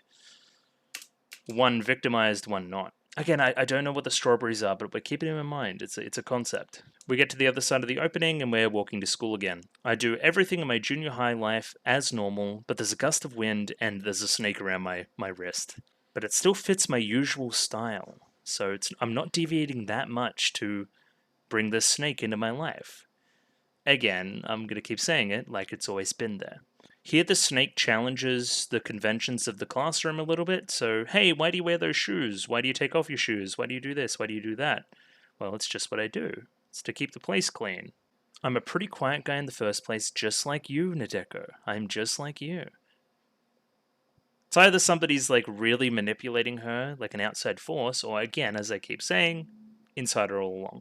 Again, questioning the very idea of schooling, questioning the very idea of this classroom. Why are they all so weird? Well, there's lots of reasons.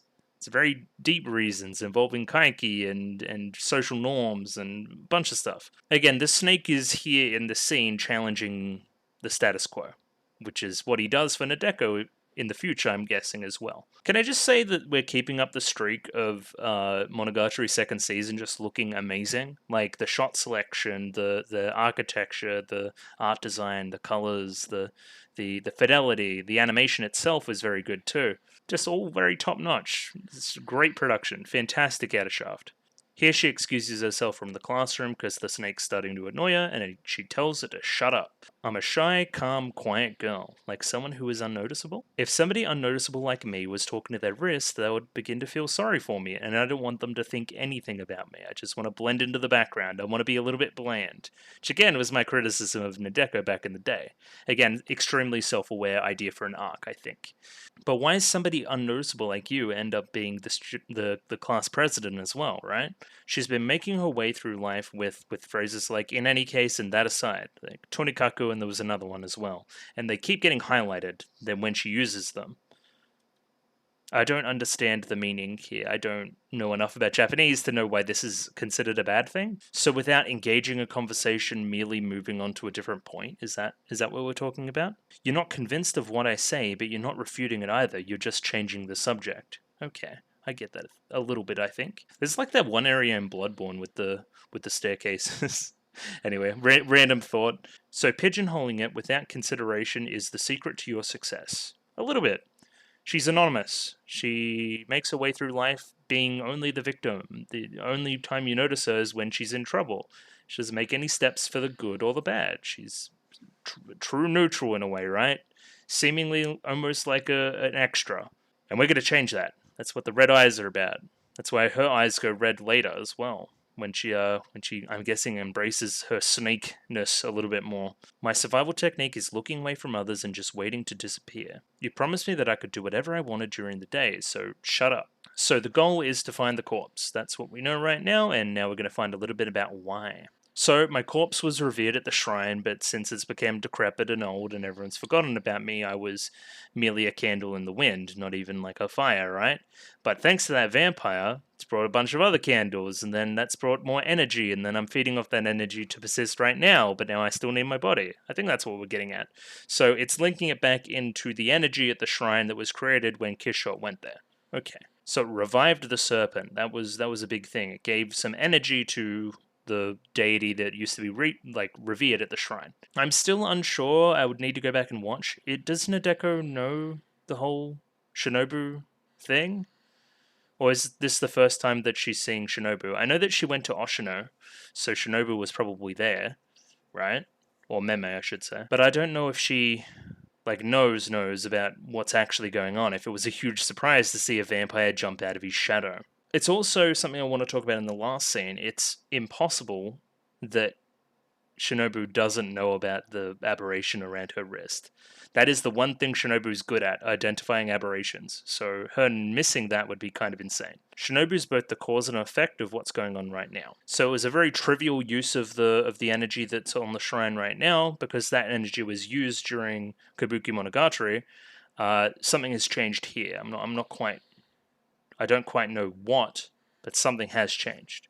Okay, so that's what we mean by cause and effect. Okay. That's why we need the corpse, because we've used up that energy to time travel. Just to stay in existence. Much like Dodeko, right? She wants people to not know she exists, right? She wants to blend into the background a little bit, but the snake's kind of the opposite. There's something in that, I think. I'm not forcing you to do this, Nadeko. I'm just playing up on your sense of guilt. We will protect this one flame, the flame that was once, flickering out. We'll protect it once more and make sure that the snake stays alive. So where's your corpse? And then we go through this nice, cute sequence where we're asking different questions in different poses and getting no idea as a response. With that much information, it's as good as found. None at all. And yet, very cute reaction. I like this, although it was a good sequence. And so essentially, it's like a hot and cold system with the wrist, right? If something goes abuzz, then maybe we're in the right area. Even if I was reincarnated as a princess, I couldn't find it. That's an interesting idea as well. One, it assumes reincarnation. And two, why do you think you would be a princess in the next life? In a karmic sense. Yeah. Like, what makes you think that? Because you've done nothing. You know what I mean? What is your karmic level right now? Probably neutral. Because you do nothing. Another great moment here is when Kuchinawa is like, do your best, okay? I don't want to do my best. Again, there's this obsession with the neutral. I don't want to try to help you very, very hard. I'm just doing it out of obligation. I'm merely being forced upon by my environment. I'm merely a product of it. And I can't change anything of that. But she still makes sure that she's going to school through the whole thing. She doesn't want to, flunk attendance to go look for this corpse. She doesn't want to raise suspicion. That's the main reason. But we actually know what she's talking about here. I don't want to raise Koyomi or Nichan's attention. I don't want to get his suspicion on me. I don't want him to worry.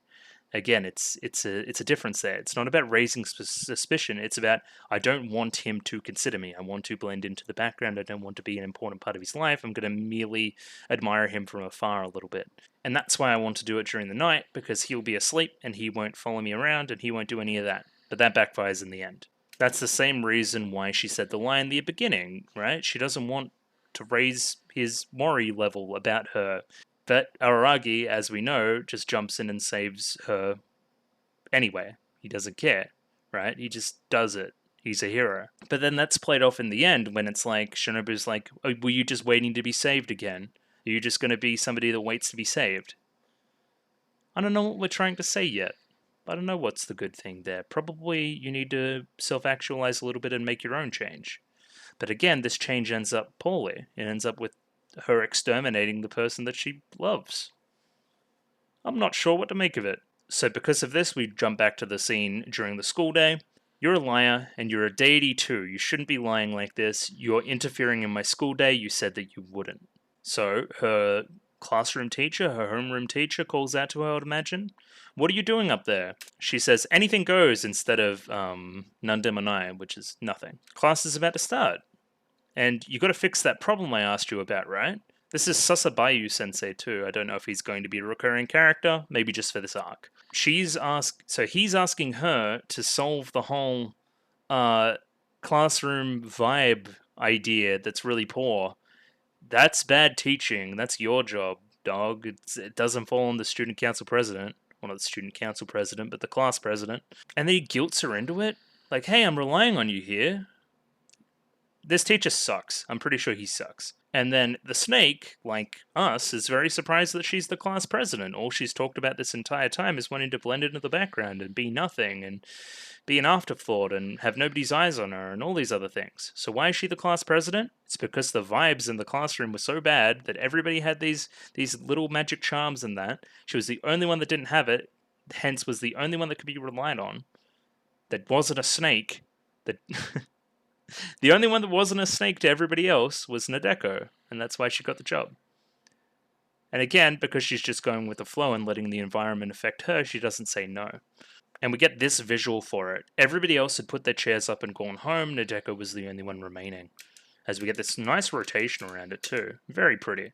You get the short end of the stick, such a masochist expression. That's a cute little aside as well. Well, cute, but you know what I mean. Yeah, magic charm. I was the only one that didn't get one. Only girl that didn't get one, I should say. So she originally dodges the question about what the teacher's asking her to do as well, with Kuchinowa-san. I said the line I prepared for in this scenario according to the book. A little bit Hanakawa in that, a little bit robotic.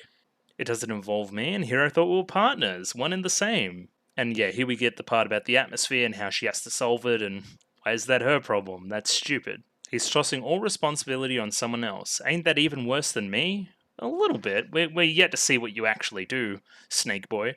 But the teacher's pretty bad. It's alright, the matter is already behind me. I'm not troubled by it or anything, so I'm fine. I'm just going with the flow. It's obviously troubling you, and you are coping hard right now. I left it way behind me already. I'm not even worrying about it. I'm just letting it happen. If I have to do it, I have to do it. If I don't have to do it, I don't have to do it. I'm merely just being acted upon. I haven't done anything as her main ending to this scene. I haven't done anything as a student council. I haven't done anything to solve this problem. I haven't done anything, basically. And after that, the snake shuts up for the rest of the day, and we head into the night. Now, I think this scene's cute. I think her sneaking out of the house is cute. I think her playing in the sand is cute. And I think it's all together very great.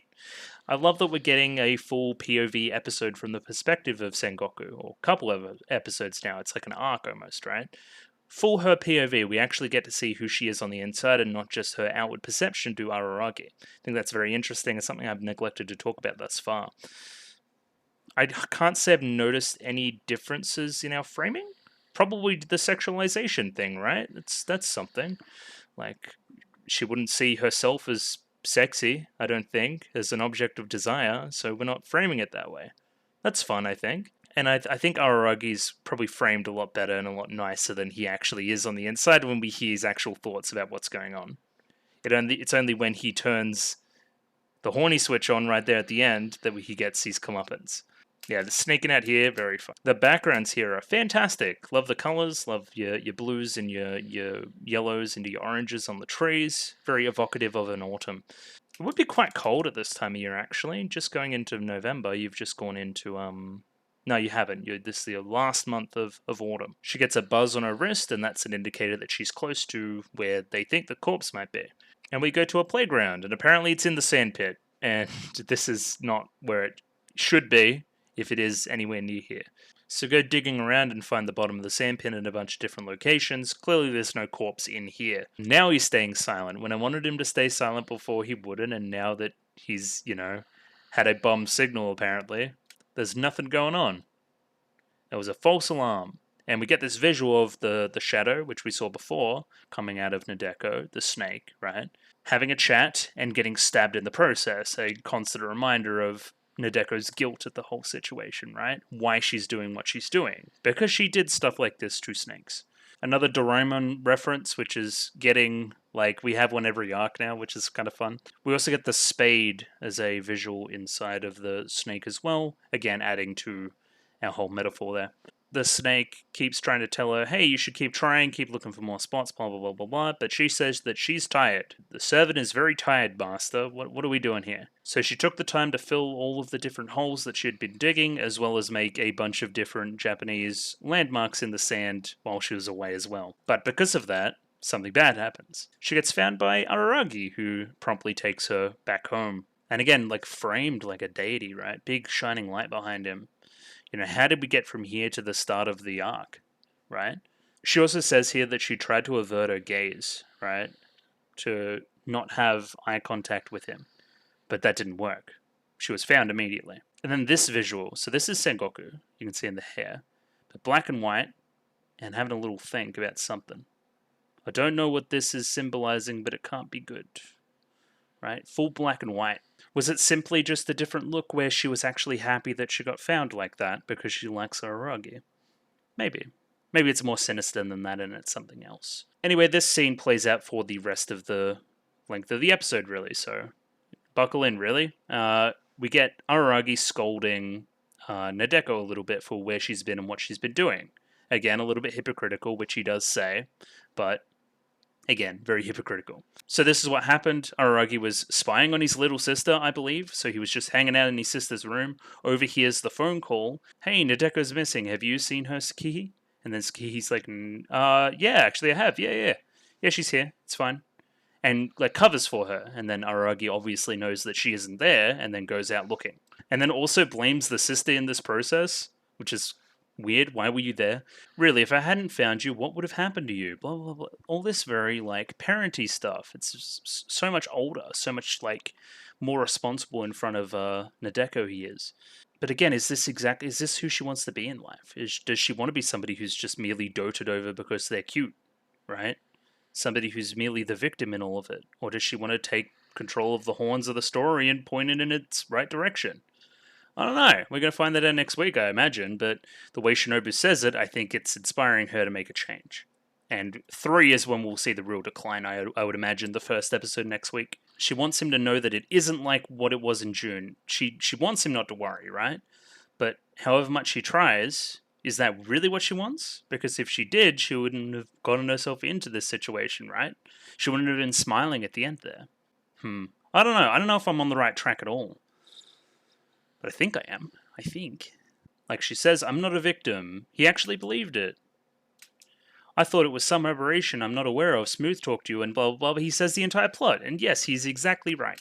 Spot on he is. But she plays it off by saying, hey, I was stressed and then I was thinking about it. Then I wanted to go for a walk. Then I lost track of time and blah, blah, blah. I understand how you feel about wanting to get out of your house sometimes, about wanting to leave, not wanting to return home. But at some point, you got to face it. That's what he says. Again, Araragi knows this. We've literally seen this play out. Things won't ever get resolved if I keep running.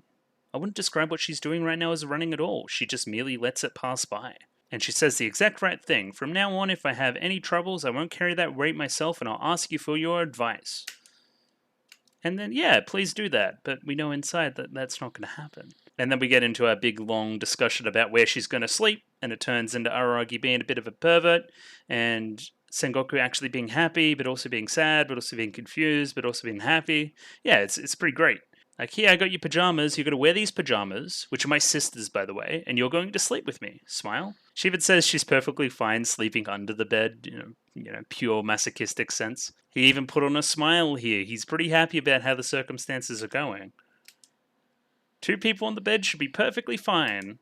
And then chapter 14 starts with a vampire punch. Big old uppercut, knocks him out for the rest of the scene, and it becomes a Shinobu Sengoku scene. Like, even to this point, like, she's standing on the ceiling right now, full Lionel Richie style.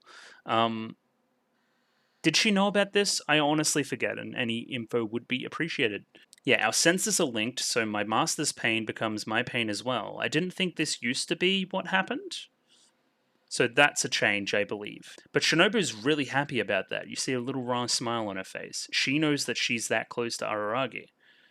Something that Sengoku wants but doesn't have. You may have been raising a child if I didn't interfere. Well, looking at you like this, I can definitely see why he'd think that. My master's very keen on you, a rather orderly model we have. Orderly. Model. Again, robotic feelings, right? The same thing when she says, like, those linking phrases, tonikaku, that kind of thing. Sticking her fangs out between her lips, you're the second cutest after me. But then she rails on her for being too cute later on. I don't get it.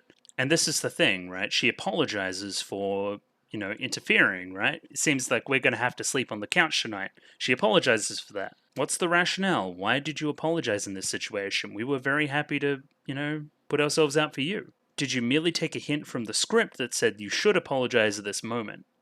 Again, talking to this robotic idea. Averting gaze, not seeing problems head on, blah, blah, blah, blah. Lots of ideas we've seen before in Monogatari. That's what you're doing right now. You're merely trying to get out of these social situations instead of tackling them head on like you should. But in doing so, you would have to have an opinion. You'd have to be a wrongdoer. You would have to, say yes or no, right? You can't just dodge the question. You need to have a personality. And Shinobu knows this better than anybody else, right? This thing about being quiet. This thing about just letting it all stew by and thinking about things while other people talk. She did that for quite a long time, and she starts laughing. There's nothing funny about this. I merely laugh because I was just accepting the facts. Merely by trembling like that, people lose the will to kill you. By doing what you're doing, by apologizing and whimpering and having no opinion and changing the subject and all these different defense mechanisms, people don't take you out. People don't notice you. It must be nice to have that advantage. I don't think she uses it it's just her reflex. She doesn't use it with forethought. You know what I mean? It's just who she is. And because of what you're doing, you don't get the negative adverse effect of everything that's going on. If you lie, don't people forgive you? Because you've stayed quiet. You haven't actually expressed what you thought. When you do good, don't people praise you? Yeah, because I don't outwardly display my goodness. People don't get jealous, that kind of thing. But that's exactly what I hate. That's not an advantage at all. It's who I am, and I want to change it, right? It's why I haven't gotten what I wanted, which is Araragi. I haven't been that much of a presence in the story up to this point. When in trouble, doesn't someone help you without asking? In any dispute, you would be seen as the victim. I thought you were playing the part on purpose, but it doesn't seem so. Which means you naturally act that way with no special effort for that cuteness. And that in itself is devilish. Naturally cute is the translation there, which I'm sure somebody could go into. And all the time we're getting this visual of Nadeko, black and white, strawberry field.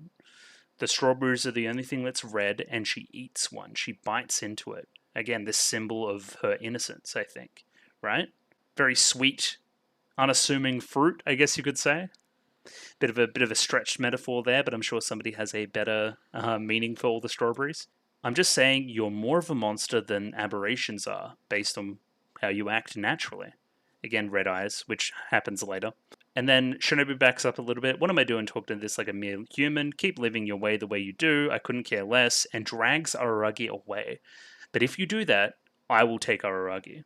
I am first cutest. You are second cutest. Live like that and die like that. And like that, you can have Koyomi Oni-chan worry about you for the rest of your life. So if you don't change, he will continue to worry about you because that's who he is, but you will never get close to him, right? There will never be an actual Senjugahara-esque eye-to-eye relationship with him. You will always be the victim who needs to be saved by the hero. Good for you that you just happen to be cute. And that's where we end the episode. Okay, that makes a lot more sense after reading it again. Yeah, this is the impetus for her change in the next episode, you would imagine, right? This is the biggest moment of, hey, you're naturally like this, you need to change somehow, right? I don't know what side you're going with the change, but something needs to happen, otherwise things will remain as they are right now, and as they are right now, it's depressive. She said it herself. A very, very interesting set of episodes. Again, concepts of victimhood, heroes, villains, what role you play in the story, what role Nadeko has played in the story thus far, and along with all of these ideas around the snakes, taking something relatively innocuous from the earlier seasons, the killing of the snakes, and turning it into a big plot point again. There's also the discussion around the energy of the shrine that comes back, which we've been talking about in Kabuki. I'm guessing that that's the neatest link into Kabuki that we've seen, considering the time jump. And yeah, overall, it was nice to see the middle school. That was cool. And yeah, other than that, we'll see where it goes with the snake. I don't think it goes in a good spot, but I'm pretty sure that Araragi doesn't die. I don't think. Or maybe he does, I don't know. Either way, I'm sure we'll find out next week. The goal is 2 next week as well, so we'll finish up the arc then. Rightio, thanks for watching it with me today. I had a lot of fun, and I'm just going to do my shill stuff quickly before we jump out of here. If you like the video, consider liking the video. If you like the video and want to see more, consider subscribing. I've gone on a little bit of a subscribing streak lately, which has been nice, so keep it up, guys. If you haven't subbed already, please do.